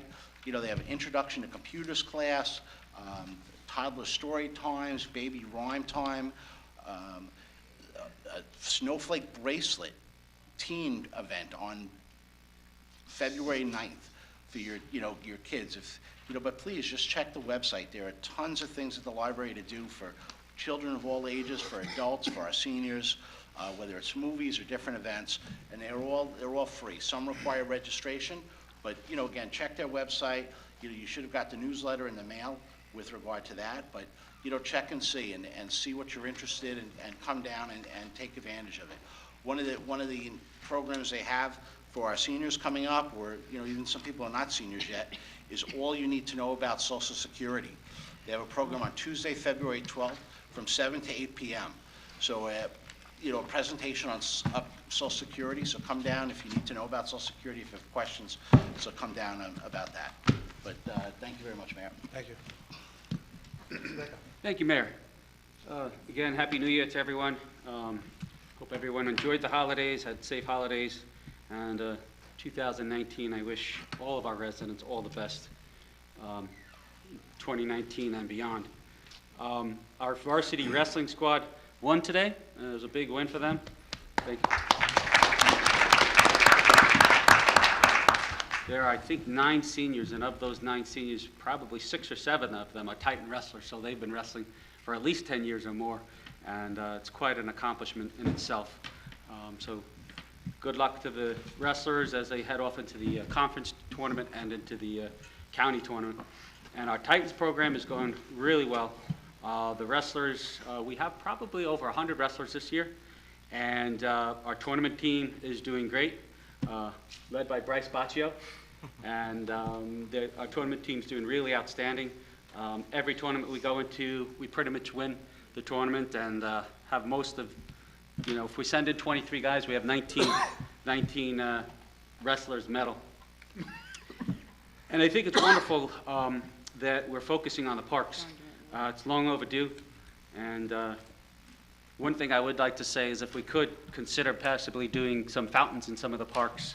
I know they're expensive and I know they're a maintenance problem, but the fountains always look really nice. So if there's a committee working on that, that would be my input to the committee, that they consider putting some fountains in. My dad did that quite a bit back in the 60s and 70s, as was pointed out. But that would be nice to perhaps get some fountains going. And my wish list for 2019 is that we would table any major projects. Is major a better word? I don't know. Major, dramatic. That we would table any major projects until we've had the time to put together a master plan by professionals, if we don't want to use professionals to do this analysis for the radius notification. Perhaps we should have an expert put together a master plan before we do anything else in our downtown, especially after the effects of the movie theater and how wonderful the movie theater is working out. I recognize it's a lot bigger than any of us thought it would be, and maybe it's not everyone's cup of tea, but it is bringing quite a bit of foot traffic into our downtown. It was like overnight when that theater opened up, a tremendous amount of foot traffic did come in. And we do see stores getting rented, we see things changing. We do see a lot of improvements going on in the downtown. So before we embark on anything major, and I don't know if that's the right word, I would just say that we should hire an expert, prepare a master plan, and see how we could build upon the successes of the movie theater and see what types of businesses residents want and try to see if there's a way to bring those businesses into our downtown area. And that's my 2 cents on that. But as I always say, please, residents, shop and dine locally. Thank you, Mayor. You're welcome. Trustee Baccio. Yes. Happy New Year, everyone. Just a few things to go over. With respect to the rec department, it is certainly humming. We're doing a lot of stuff in the rec department, and everything is pretty much filling up very quickly, which is really wonderful to see. So thank you for all the people who are making that happen, Andrea and Pat. It's a terrific job.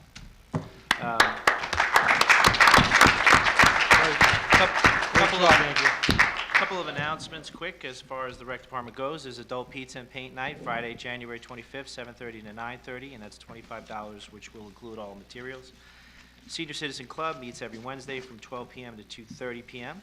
Sunshine Senior Club meets every Friday, 12 p.m. to 2:30 p.m. Gentle Flow Yoga every Sunday, 10 a.m. to 11:15 p.m. Pay as you go, $6 a class. Zumba Gold every Wednesday, 4:50 to 5:50 p.m. and Friday, 12 p.m. To 1 p.m. I know we went over mentioned the Girl Scouts. Those of you who know Girl Scouts, they're a great organization, and obviously this is the time of year when the cookie sales go. So we have a lot of Girl Scouts in our community, and I just ask that you think of them and maybe cheat a little bit on your New Year's resolution and perhaps seek out your local Girl Scout for your orders. That's it. Thank you, Mr. Mitchell. Just a couple of things. There's a new fire department member, Jenny Clifford. She's got an emergency company. And something that I was very impressed with is the Boy Scouts. They, Troop 332, from 1968 to present, has 149 Eagle Scouts that were they achieved.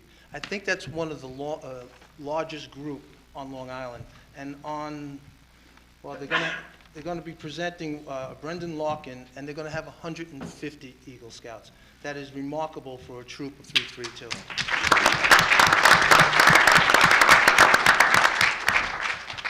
And on a sad note, one of my longtime neighbors around the block, Mrs. Robinson, passed away, so I'd ask for a moment of silence.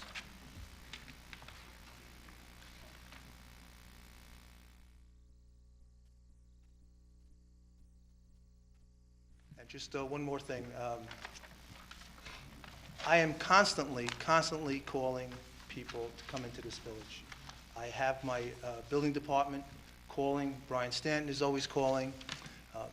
We feel there is a tremendous need, and most everybody wants it. A Trader Joe's. We've been constantly reaching out with them. They have, at the present time, they're not looking to expand. We're moving into Wild by Nature. We're trying to get somebody here. Other businesses we've notified, they're just not moving to Lynbrook. They're just, there's some coming in. We see we have Atlantic Avenue on the corner. Brian, where are you? What's the name of the restaurant? The restaurant Wine on the corner is coming. Coming in at the name of the establishment. Yeah. You're gonna hate me. It's not popping in my head. Yeah, all right, that's why it's not popping in mine, so. Yeah, so. So I can't yell at you if I don't know. What? Yeah, there you go. What is it, Brian? Il Pozo? And that's coming on the corner of Stoddman and Atlantic. Yes, 46 Stoddman. It's gonna have. Talk closer to the mic, please. Just so the residents know, it's going to be a beautiful establishment. The workmanship is aces. Now, it's going to be appetizers, a craft bar, tapas kind of feel to it. It's going to be, they have a lounge area to sit down and, you know, inside that area, very comfortable seating. It's a wonderful ad for our village, that's all I have to say. And we are constantly asking people to come and look at our village.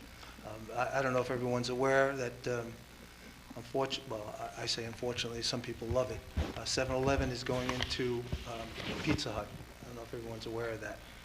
I'll be honest with you, my concern with that is the North Middle School of the kids crossing the street.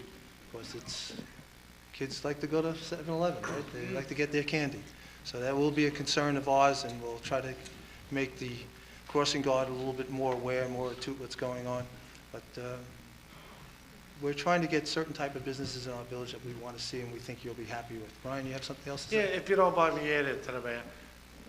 I knew some residents have reservations over the 7-Eleven. I just want you to know that the Like architecture. me? Is that what you mean, Brian? Well, no, not just you. But we made sure the architectural Yes, review that's true. board went extremely, they pushed it to the limits. When I say between the landscaping, with the doggy dormers, with the full facade, raised panel signs, gooseneck lighting, it's going to make, I don't want to say any other 7-Eleven, but the one on Franklin Avenue, it's not even comparable. It's going to have more of a general store kind of feel to it. It's going to have cultured stone on the bottom with a clapboard above.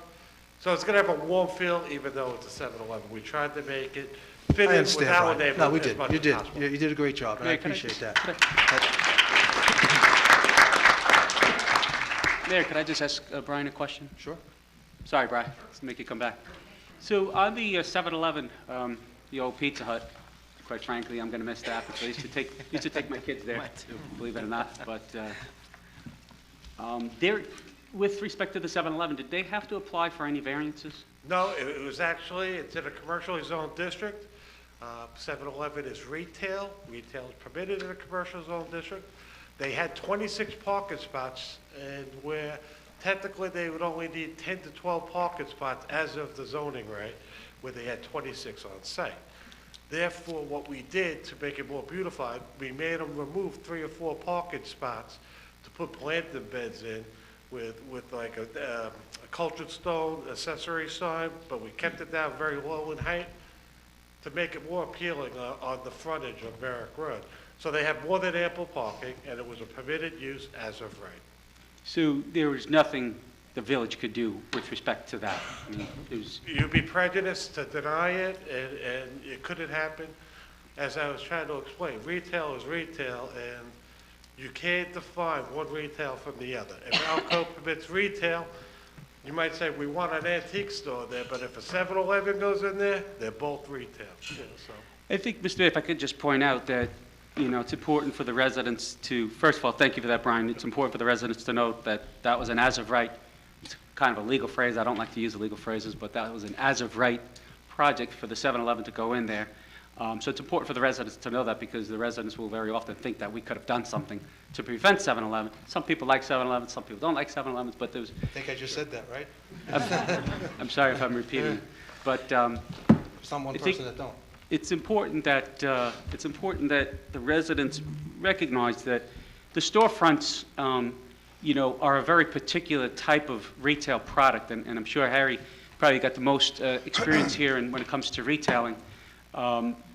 The national chains, it was very unique that Phillips got Cold Stone to go into that little store over there. The national chains don't particularly like stores. National chains typically look for, bigger pieces of land, chunks of land, an acre, acre and a half, 2 acres, sometimes even greater, so that they could put up their store and then have ample parking.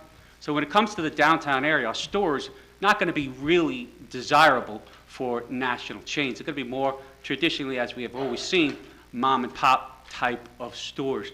And I just would like to point out, Mr. Mayor, that there's been studies done in Manhattan, which is a very big retail center. There's a vacancy rate of over 30% for storefronts in Manhattan. And we know there's tons and tons of apartment buildings, tons and tons of parking garages all over Manhattan.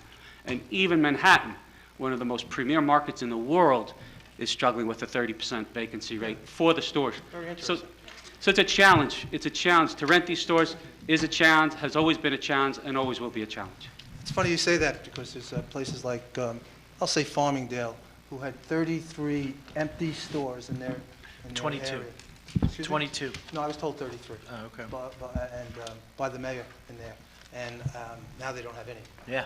So, and those aren't major chains that went there. So we'll see. We'll have to see. We'll just keep looking, try to get different businesses to come to our village. Very good. All right? I think we're...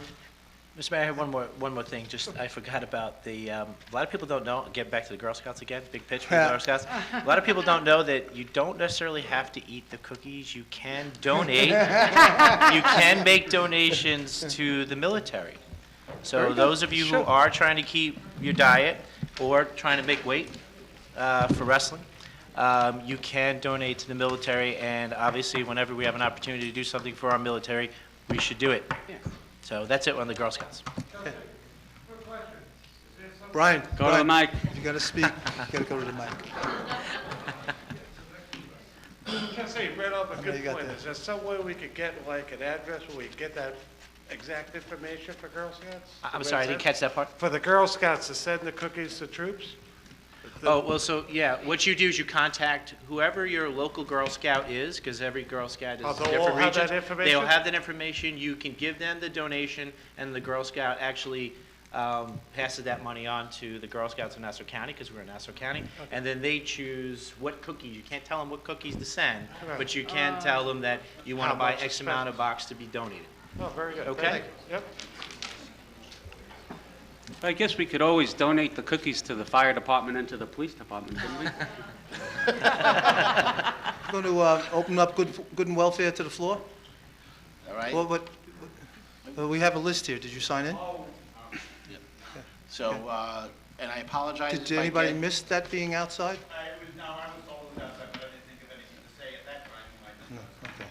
I That's apologize. surprising, Harry. I do apologize if I get your name incorrectly. Eugene Dupay. Again, I apologize. Okay, 42 Fowler. I just have points of information, really. 2 questions. The pilot program, how is that payment in lieu arrived at? That's one.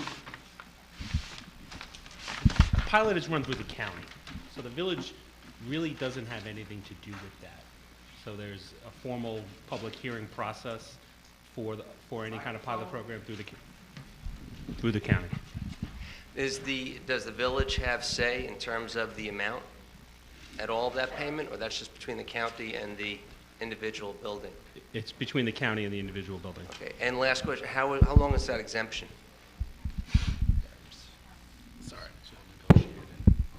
each pilot will have a different range. So they can be 5 years, 7 years, or, you know, whatever they determine the pilot. So it's different with each project? That's correct. Is there any way of getting that information once they decide on what the payment is and how long the exemption is? I believe so. That's all public information. It all is public through, would be through the county then? That's correct. Okay. Yeah, I think the county or town now posts it on their website. Okay, all right, so that's where I would go for that. The traffic information that was done by Nassau County, the traffic study, most of that information was about parking spaces. I didn't see too much about impact on traffic when I read through it. So when that traffic study is usually done, they usually do an impact on not just parking spaces, but it's also traffic impact. Sure, I thought there were 2 studies done on that. I saw the one study. Are there 2 posted on the website?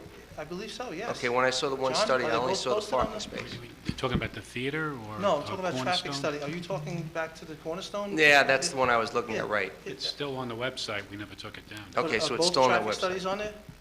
Because there were There's 2 at done. least- Yeah, there was some kind of correspondence update and a regular study. Okay.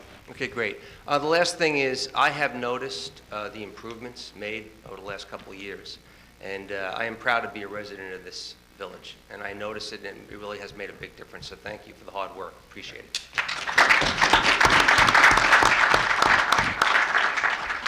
Joseph Neve.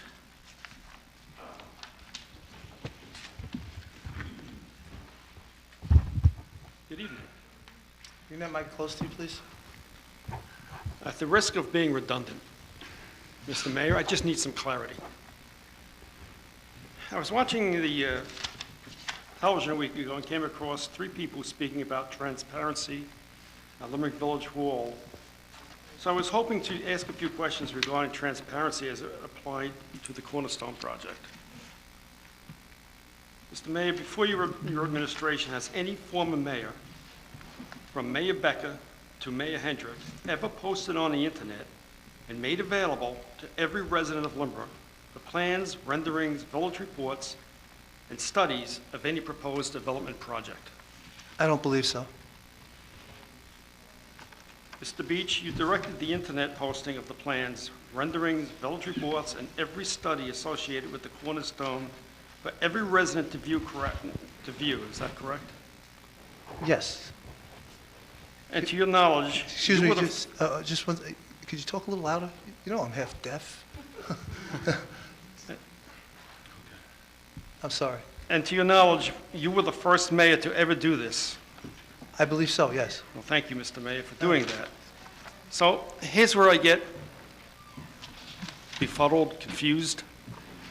I don't know why people are making these empty, unsubstantiated allegations without any basis of fact.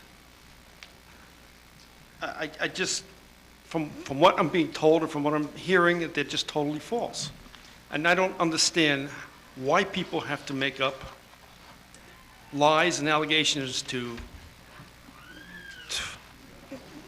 for their gain, let's say. You don't think I'm going to have an answer for you, do you? No, I don't think you would. Only one, I mean, people that do it would, and I don't think they're going to tell us. So I want to thank you for being transparent about the Cornerstone project and how people can say they didn't know about it. Maybe they just don't care until they find out. But people have to be alert to what's going on in their village. Not everybody can be spoon-fed as to what's going on, I should say. So with that, thank you for clarifying that information for me. You're welcome.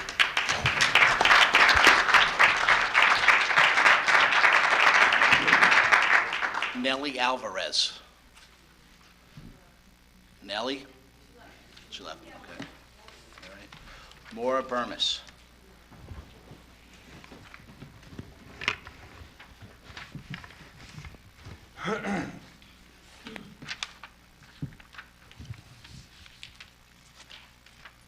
Happy New Year, Mayor and the board. Happy New Year.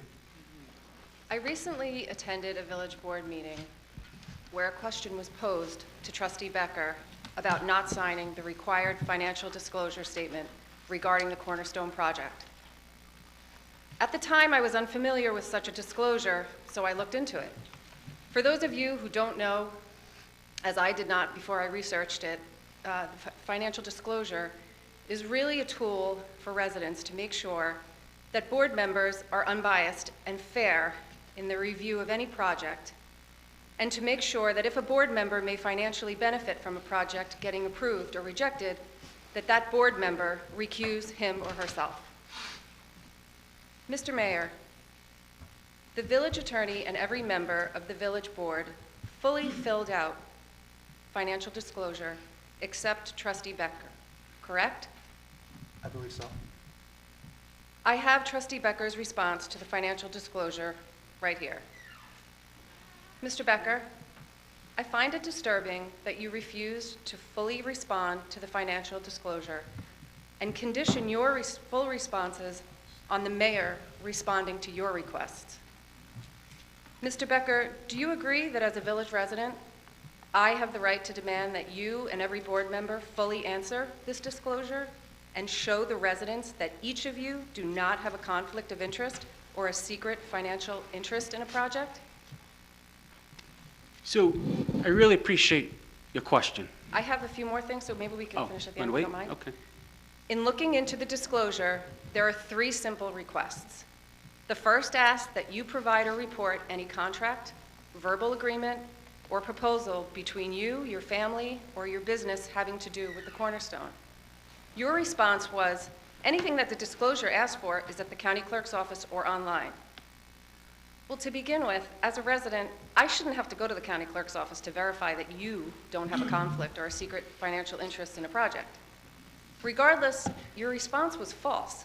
This proposed contract between you and the Cornerstone that calls for the sale of your properties for $2.6 million was not at the county clerk's office, and it was not online when you submitted your response, correct?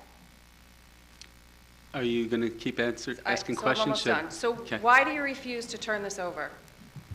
Additionally, the request for any verbal agreements as well between you and the Cornerstone, obviously if there was such a verbal agreement, that wouldn't be at the county clerk's office or online.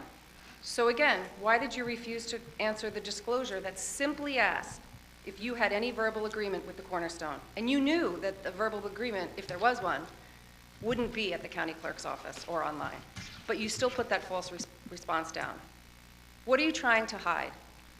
Trustee Becker, you went on television and alleged that Mayor Beach's administration was not transparent, and it is clear that it is you who continues to lack transparency by refusing to fully fill out a simple financial disclosure. So my question is, what are you hiding, and what don't you want the residents to find out about your financial dealings with the Cornerstone property? So I really appreciate your question, and I certainly appreciate your feelings. And to reiterate what's in the letter, it was pretty a straightforward real estate transaction. The properties, as I said, my dad passed away in 2016. We put the properties on the market and beginning of 2018, and they were sold and closed in July. So any type of deed or any type of pertinent information would be with the county clerk's office. With respect to any trusts or something, I think there might be trusts mentioned in there. There's obviously privacy laws that pertain that I would not be allowed to violate those privacy laws with certain of those documents. But at the end of the day, you know, I've received from a very established attorney a full clearance that, you know, I have nothing to do with this property whatsoever. My dad's properties were sold. They're now owned by somebody else. I have never met that man, believe it or not even at the closing. I talked to him once, and that was at the closing. During the course of the transaction, I dealt only with his real estate brokers. Then why did you fill out the financial disclosure?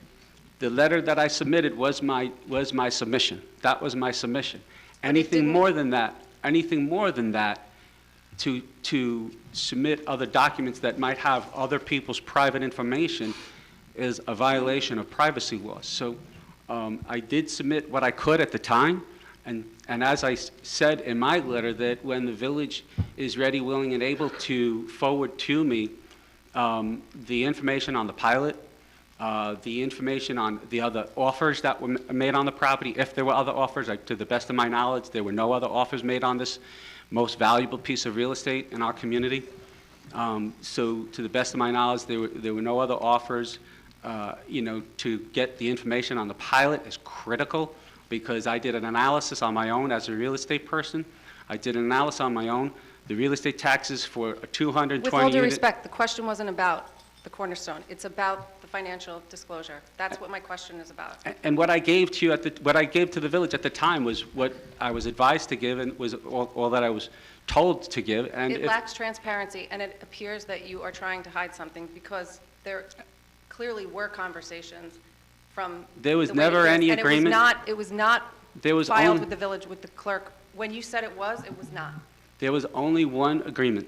But it was not filed, like you said in the letter. Your answer to Mr. Beach was that it was filed with the county and online, and it was not. There was one agreement. And that's the point. There was one agreement, and that agreement culminated in a deed, and anybody could grab that deed, and anybody could see, as you so pointed But out. your letter says it you- was not filed at the time. It has been recently, but it was not at the time of the letter when you said it was. And that is hiding, that is a lie. To the best of my knowledge, I don't know why the county clerk would take a long time to post that information, but it's the county clerk's responsibility the day they receive those documents to post that information to whatever type of online sources that they have. So, That's not I the can't be response that you held gave in accountable. November to, I think it was Kathy Kobe asked the same question.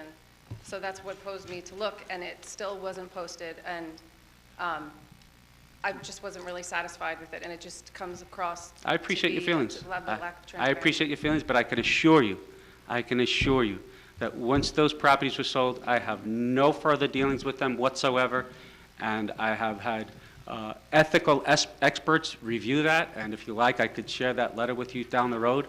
But I have had legal experts, ethical experts, people that work for the Nassau County Bar Association that sit on the ethics committee, review the situation and say that I have no conflict of interest. I just don't. The properties were sold. I have nothing to do with them whatsoever. With the developer that's slated for the Cornerstone, I have nothing to do with him, and I have nothing to do with the new owner of the properties.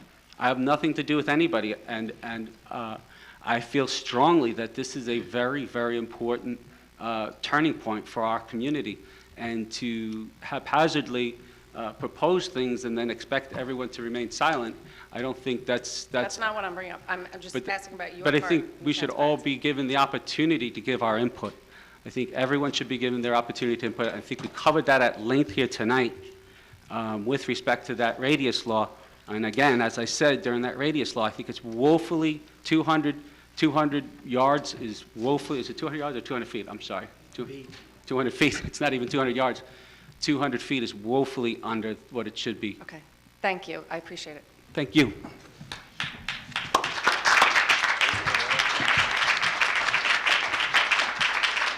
Mary Cox? Mary Cox? Kathleen Cobby?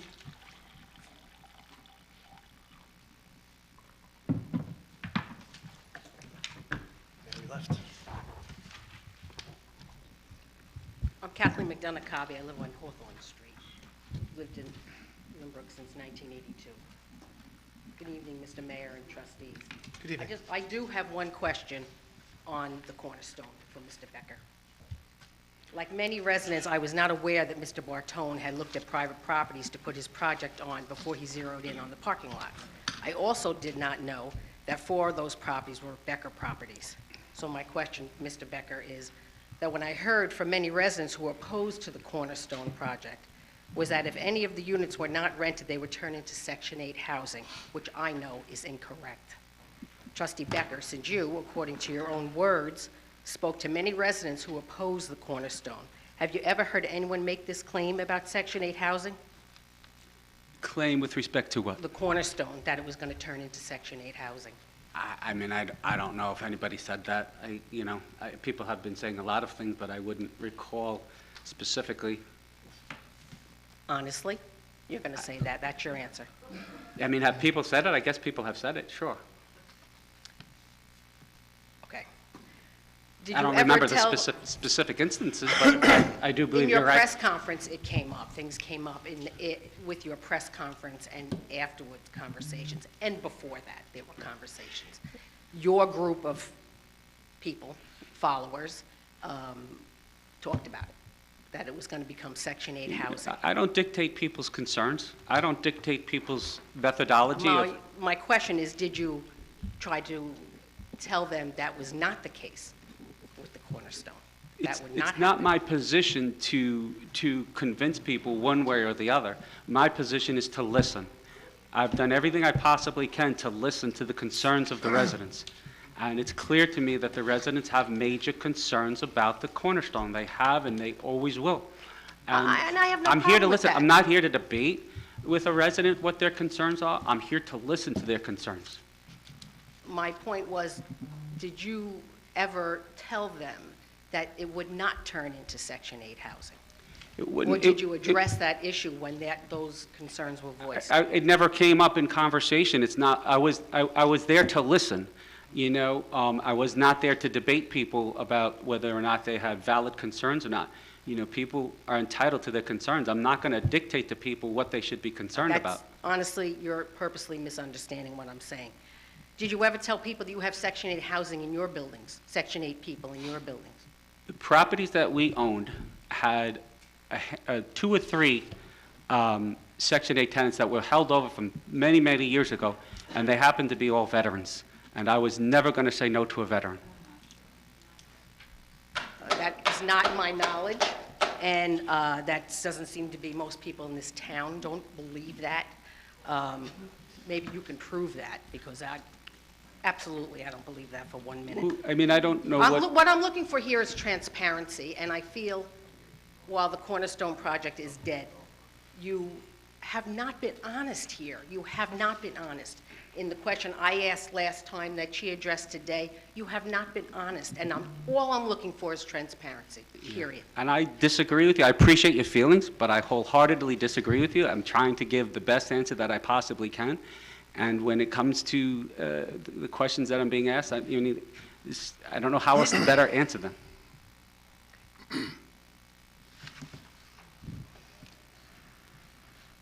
Kathy Bean?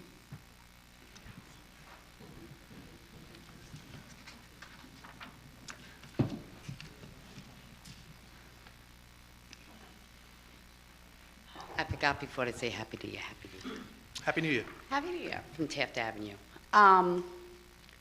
Tonight, listening to everything going on, I wasn't sure what I was going to bring up tonight to talk about, but then listening, and I truly believe that Deputy Becker the village, feels that he has the best interest of the village in his heart. Thank you. But I think that fell away a little while ago when you said that you didn't know anything about the person that was buying your properties over on Forest, correct?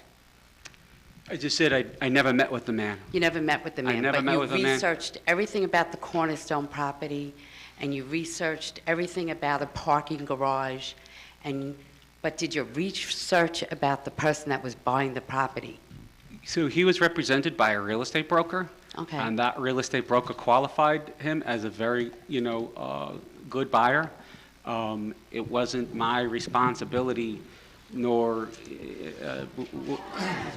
Okay, all With right, that, please, all let right. comments- Okay, so let the comments It come would from not you. be my my... question is this. It was brought up that his name was Bradford Mott.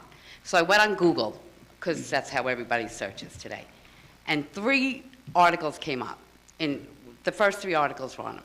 And not one of them was good. I have them all right here. One was like you're saying that your Section 8 was for veterans. Well, he has a discrimination filed against people with disabilities. He wouldn't rent to them. He would lie and say there wasn't buildings available. He would say, I'm sorry, there's no dogs for people that had seeing eye problems. It was a horrible story, and he lost that case. Another one, me being in the fire department, he didn't have smoke detectors, he didn't have fire escapes, so somebody died in a fire from his disgusting Section 8 housing. So to say that you researched all about a parking garage, and the last time I looked, it didn't cause harm to anyone unless it was misbuilt, and I don't think that ever happened here in Lynbrook, and I hope to God it never does. But yet you sold it to a man who has killed somebody's life and been found guilty of it, someone who is has against people with disabilities. I find that disgusting, so I don't think your heart really is in the heart of the village. I think that fell somewhere along the line, and I don't know when. But I find that you really need to look better into things of yourself first before you decide that you want to run for a board that you really don't have your heart here. I'm sorry, but that's how I feel. I appreciate your feelings. I definitely don't agree with them.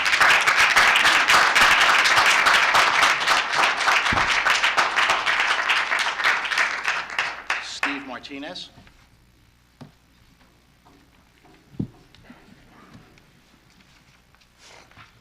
Hello again. Yeah, so following up on what I said earlier, I think you passed a bad law a couple minutes ago, and you left the door open for a lot of things to happen. So I guess what I'm asking for is your guidance. Can you, given the law you just passed, can you make an assurance to the village that there will not be a municipal parking garage? Make an insurance to the village. No, an assurance. Assurance? Yes. That I'm going to say that a parking garage is never going to come? Is that what you're asking? I mean, Is well, that yeah, what you were asking? let's give it 5 years. In a 5-year time frame, are you able to assure the village? I'm not going to assure the village of... And I know everybody here is... Are you going to let me speak, or are you going to Well, talk to everybody? I know a lot of people are on the clock still right now, so if we could just tone down the, you know. I run the meeting, not you. Okay, but I feel there's a lot of snickering, and you allowed... I did not allow any statement. You allowed an attack on me a few minutes ago, I good did not. sir. Excuse me? I did not. You did not... What's your question? I asked, okay. My question is, can you assure the village that there will not be a municipal parking garage? The Cornerstone... Because you wrote this law that opens the door for a municipal parking garage. How do you figure that? I don't get it. I don't understand what you mean by that. Again, with the tone. Anyway, we had this discussion. I will handle the audience. You speak to me. Okay. Please, no comments from the floor. Would you, are you able to make that assurance that there is no municipal parking garage in the works? There is no garage on the table right now. There is not. Would you? There is no project pending right now. Would you support Nothing. that? If What? there were, would you support that? I don't know. I have to see the project. Well, that's My why I'm job- asking for your Wait a minute, guidance. I'm not done speaking.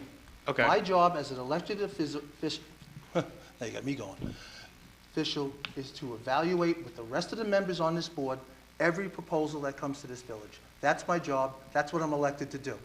Whether it's a parking garage or a housing project or anything. That's what we do as a board. That's what we're elected to do. And that's what we do, as we did the last time. As we said, it was too big and we canceled it. We stopped it. That's what we do here. Now, for you to accuse me or say that I would do something with the parking garage, it's not presented. I haven't made an accusation. I simply asked a question. I could not answer that until I saw the project.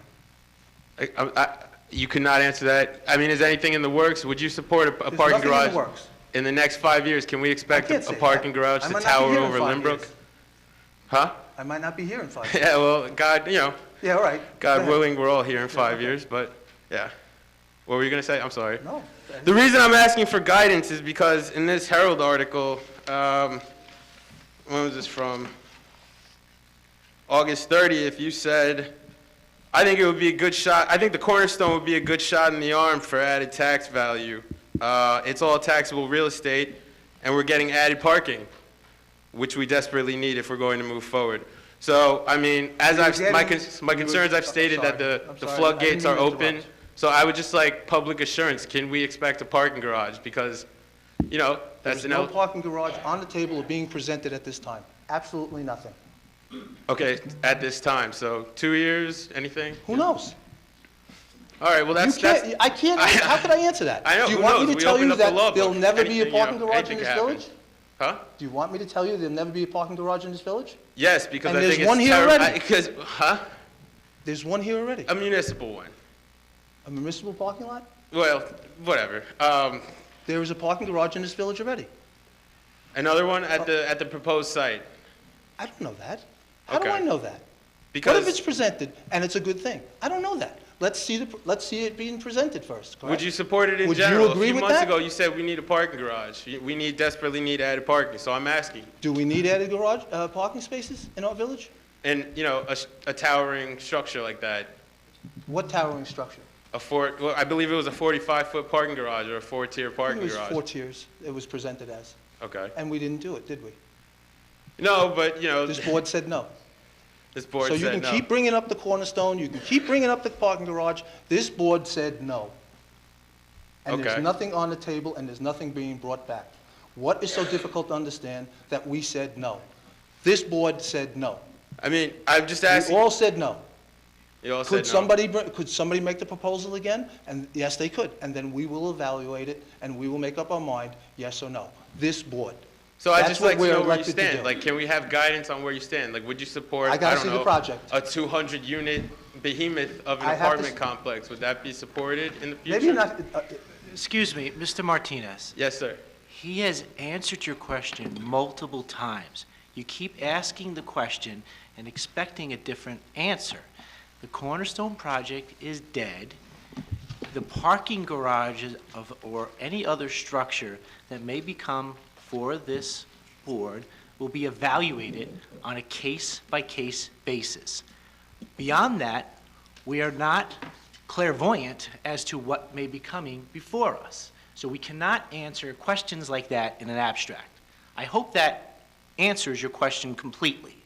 I mean, I'm not asking for clairvoyance. I'm just asking for principle, which I believe many, seems to be lacking around this room and on the board. So excuse me, could you say that again, please? Repeat that. I'm not asking for clairvoyance. I'm asking for principle. I'd like guidance on Ms. what Martinez, what the intentions I think are. you were a little rude. And you're kind of starting to hurt my feelings. My feelings. How about my feelings when you allowed someone, our lauded police chief to, former police chief to attack me? Attack you? Yeah, that No was one an attack. ever attacked you. Okay. All right. Well, last note, and I don't know why I'm so concerned about feelings. No one else has been concerned about feelings throughout this, or tone throughout this good and welfare. So I'm just going to say this. What I think about this Christmas memo that I displayed earlier, this is a shameless attempt at political posturing. And since everyone here is so concerned about their taxes being spent, I think, should reimburse the village for what was spent on this mailer.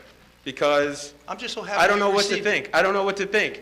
A couple months ago, you say, I support this would be a shot in the arm. Now you said I single-handedly led the charge against the apartment building. I just don't know what's going on. So it's principle that I'm asking for, not clairvoyance. Can you tell me where you stand?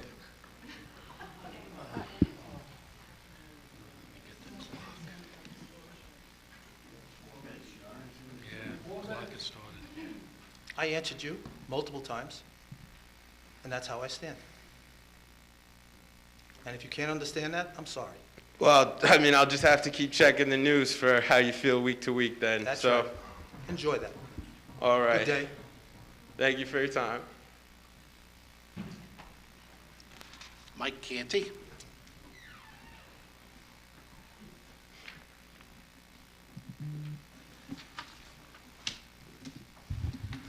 Michael Canty, 10 Leicester Avenue. I guess I'm a little late to this game, but I wanted to ask a few questions about that disclosure, because I heard some questions that were asked before. So I actually just looked it up on my phone, and one of the questions that I think you were asked by Ms. Burmis was whether or not there were any written or oral agreements that related to the property. So I'll just ask you point blank, yes or no, did you have any or attempt to have any written or oral agreements with respect to the property or the Cornerstone project? You mean there would have been a contract of sale signed? No, any agreement, any type of agreement, an understanding between you and the individuals that were buying the property, or that were going to operate the property, or they're going to run the Cornerstone project. No, I don't mean to be difficult, but Yeah, no, the yes or purchase- no, was there any attempted purchaser- agreement I had nothing to do with the property after it was purchased. I had no intention of having anything to do with the property after it was purchased. That's not what I asked. And respectfully, the question is whether or not there was an attempted agreement, oral or written, with respect to either the property before or after it was sold, or the Cornerstone project. Nothing. On how it was going to be Absolutely operated or nothing. not operated. Okay. There's absolutely nothing that ever, not even written, nothing verbal. There was never any verbal conversation with anybody with respect to having any involvement. Okay. The second question I had was I was at the last hearing, and it really upset me. You know, I'm raising my family here in the village, and we saw the signs where people held up signs saying, "Stop corruption in Lynbrook." And I said this to all of you. I truly believe that all of you have the best interests of Lynbrook at heart. You guys have disagreements. There's an election. We all know about that.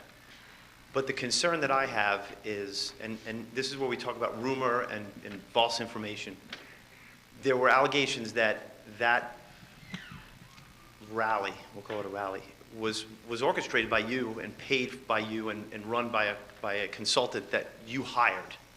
So the question is simple. Is that true or not? No, I have nothing to do with the Lynbrook Community Alliance. I've never been a member. I've met with them. I've listened to their concerns. I've met with them individually. I've met with them, on occasion by maybe more than one of them. But I've never been to any of their meetings. I was never invited to a meeting. Understood. I've That's never what I was attended any asking. of their meetings. The question was whether or not somebody that you were paying helped organize that No, rally. no, they held their rally. It was their rally. I understand that, but was it with the assistance of somebody that you had No. paid? Okay. I'm glad I'm asking this because I want to make sure that we have facts out there. The other point I wanted to make was we have this election, and we talk about facts matter. Mrs. Curran talked about that. Like I said, I'm raising my 4 children, and one of the concerns I have now as my children are getting older is their access to the internet. And I think, as parents, we take care to make sure that they're responsible in what they view, in what they write, in what they see. And right now, as a parent, it's probably the most important job we have. If they saw the way that some adults in this town were acting with respect to the content they were putting on the internet, I would be embarrassed to show them that. Personal attacks about people's appearances, attacks about people's integrity, flat-out lies. So I guess the question I have to the 2 candidates, I'll just throw it out there. Can you guys make assurances that you're not going to support any of that, that you will publicly step away from those types of statements? If you 100%. see it, you'll get online publicly and say, 100%. I don't support this. 100%. You'll do that. So if you see something that's a 100%. lie, you'll go on Facebook and say, 100%. this is going to stop. Absolutely. Absolutely. We should be focused on simply the issues at hand. That's all they should be focused on. There should be no personal attacks on anyone that's I've seen some of the stuff has been shown to me, that's been said about me. It's absurd. And I would never, ever condone anything like that under any circumstances. Well, I agree, and I think that there's one thing to say you don't condone it, and then there's another to actually get on those social media accounts and publicly condemn it. So that's what I would ask you to do if you I can. have no And problem say doing the that. I same think thing that's to a the mayor great, as well. I think that's a great suggestion, and I would Well, definitely. I think it's a great suggestion too, especially when people I'm getting emails that I'm being followed around and that I'm with my grandson sitting in a tavern having lunch, and people are taking pictures and posting it. Now, I've sent it to the police department because the child is 1 year old. And I have people following me and making comments on the internet. This is really out of hand now, isn't it? But so be it. Well, I think at the end of the day, people are going to judge what kind of, people are looking to buy homes in Lynbrook, and I think they're going to judge us on the way that this campaign is run. And I think, I said this last time, I think if you both run on the issues, and we talk about the issues that affect our family, we talk about a great place to, what is it, live, raise a family, and have Live, fun. work, and raise a family. Yeah, live, work, and raise a family. How about just believe in absolutely. Lynbrook? Believe in the good people here. That's right. And the last question I'd have is, are there any plans for a public debate between the 2 candidates? There are no plans right now that I know of. I would be happy to debate anybody at any point, at any time. Is there going to be a place where either of you are going to publicly put your positions online so that the citizens of the village know where you stand on specific issues? I mean, I think it's an excellent suggestion. I don't know how that would look, you know, I don't know if we're allowed to use like a public domain. I don't believe we would be allowed to use the village site, but by all means, I would be happy to post my issues, my plan, and, you know, I've mentioned some of it here tonight, and by all means, a debate would be wonderful. All right, and a perfect example, today, with the vote, if you didn't do anything as a board, there would be no notice requirement, isn't that right? Correct. So we did something. Now, maybe 200 is not enough, but I can see what's going to happen. One candidate's going to say, the board was woefully inadequate, they didn't do it, 200 feet's not enough. But if they hadn't done anything, the board would never have to put out notice. Isn't that right? Correct. So that's what I'm talking about. I think if we spend half the time that we do on the personal attacks online and talked about the issues, I think it would do a great service to this village and the citizens of this village and to the board. I couldn't agree more. I mean, I think that is an issue. I think that's a fair issue that people can discuss in terms of what is a proper radius and what is proper notice. That's a fair issue that can and should be discussed, but absolutely. Well, I think it would speak volumes to the candidates. All right, just 1 second. There's 5 minutes, so if you could just finish up. I'll wrap up with this. Thank you. I think it would do a great service to this village if instead of saying you don't support these comments online, that if you get on there and publicly condemn them and say you're not going to stand for them, and you're going to call out those that are supporting you, that are putting out these lies anonymously and saying there's no place for it here in Lynbrook. Done.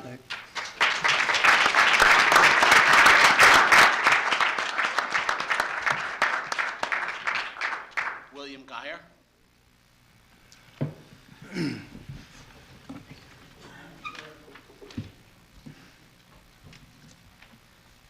Mr. Mayor, members of the board, I'm going to try to stay under the 4 minutes because I know everyone's tired. Five. I don't want to 5 minutes. listen. 5 minutes.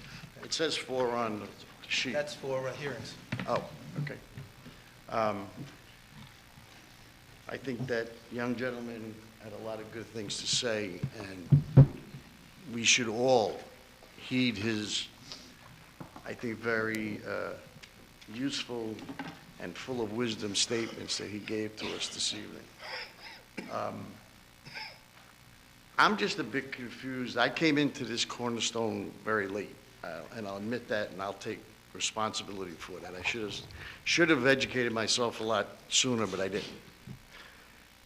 But once I did hear of it and started to ask some questions, I started to come up with some answers which I found very disturbing, to say the least.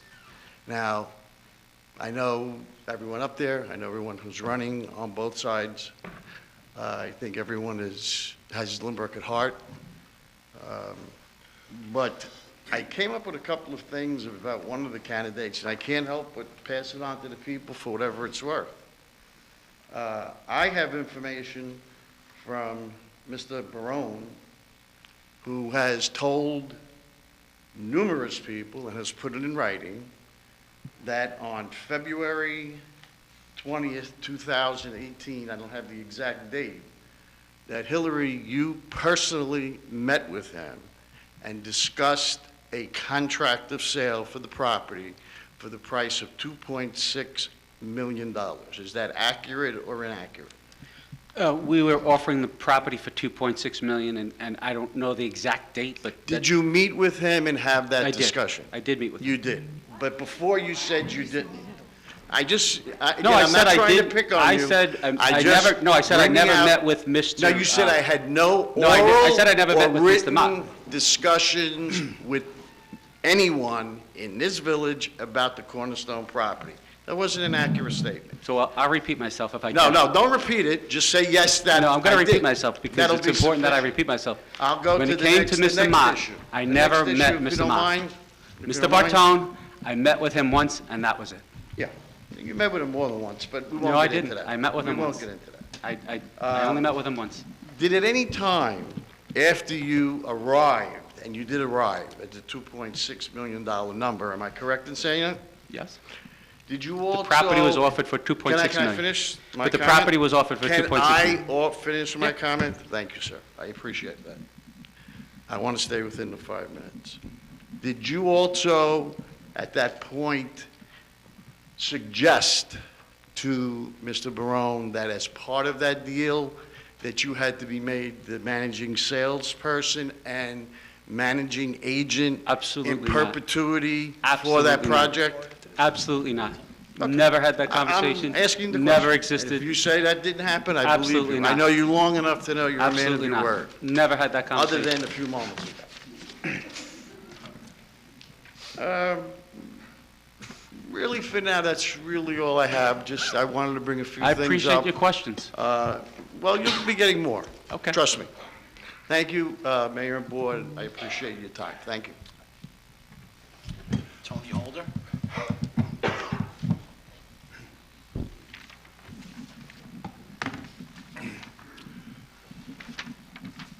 Hello, I'm Tony Holder. I live on Coventry Garden in Yorkshire. Tony, I'm sorry, could you bring the mic a little bit closer? I'm Closer? sorry. Put closer to you. Could somebody help her, please? So I'm changing the subject completely. That's better. That's better. There's a social network post from the Alzheimer's Association about a 68-year-old man who apparently is missing, He's on my who's from block. Lynbrook. He's on my block. What's that? He's on my block. Oh, He lives on okay. my block. Okay. The police were there this morning around 7:30. Actually, the chief is here, so he'll tell us about it. Are you aware of the, I know you're aware of it because you called me, about the gentleman that's missing off my block? I need, Brian, I need you to come to the mic, please.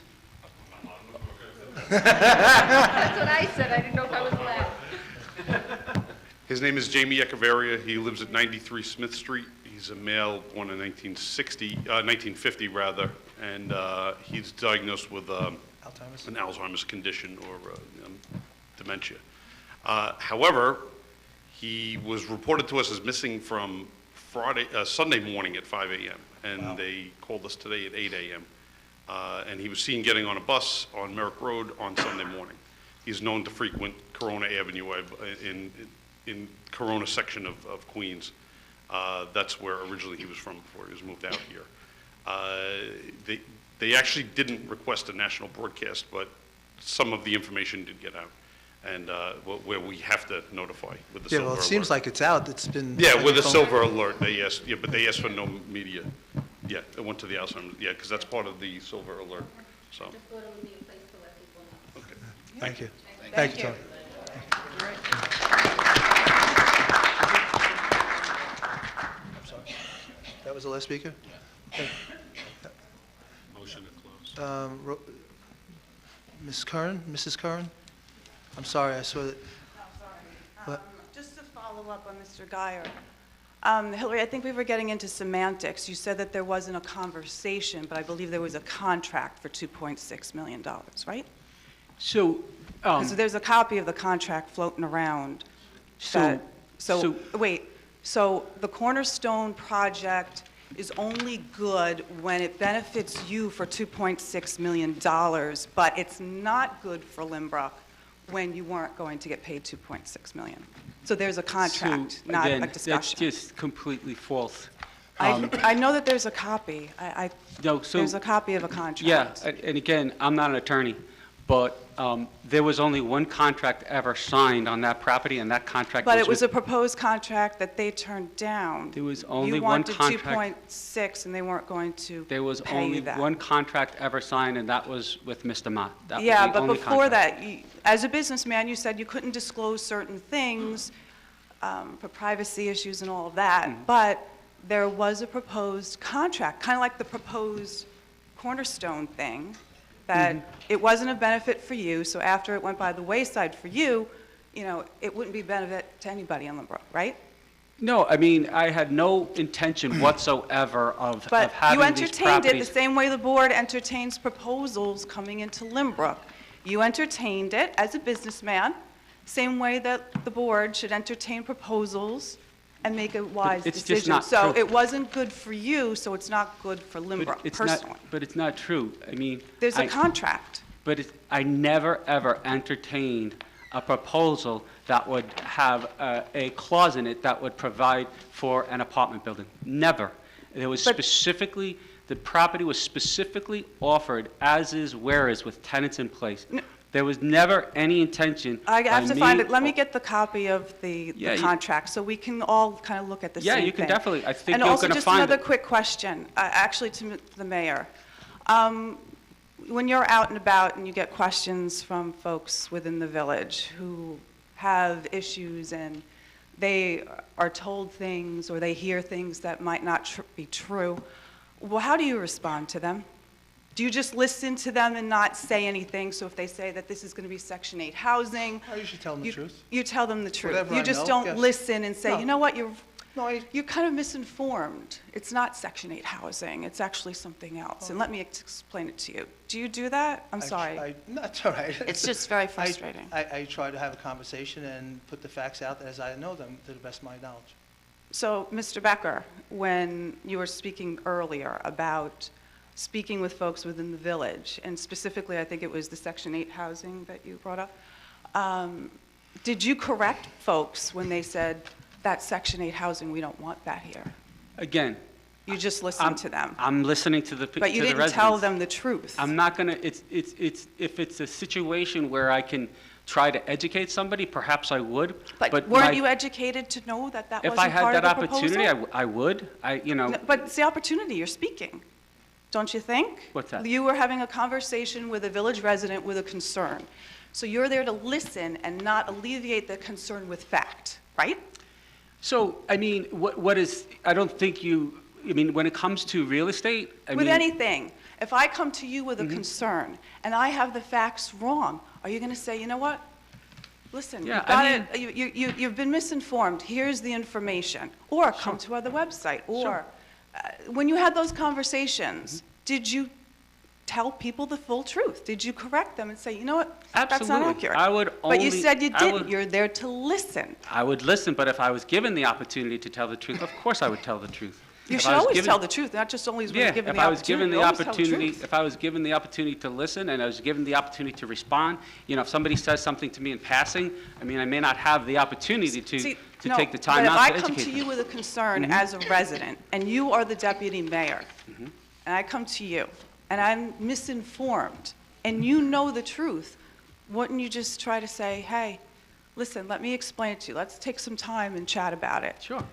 But you didn't do that when people were out there getting misinformed about certain things, like the mailers, you know, that went out about it, warning. I appreciate your feelings, but I disagree completely.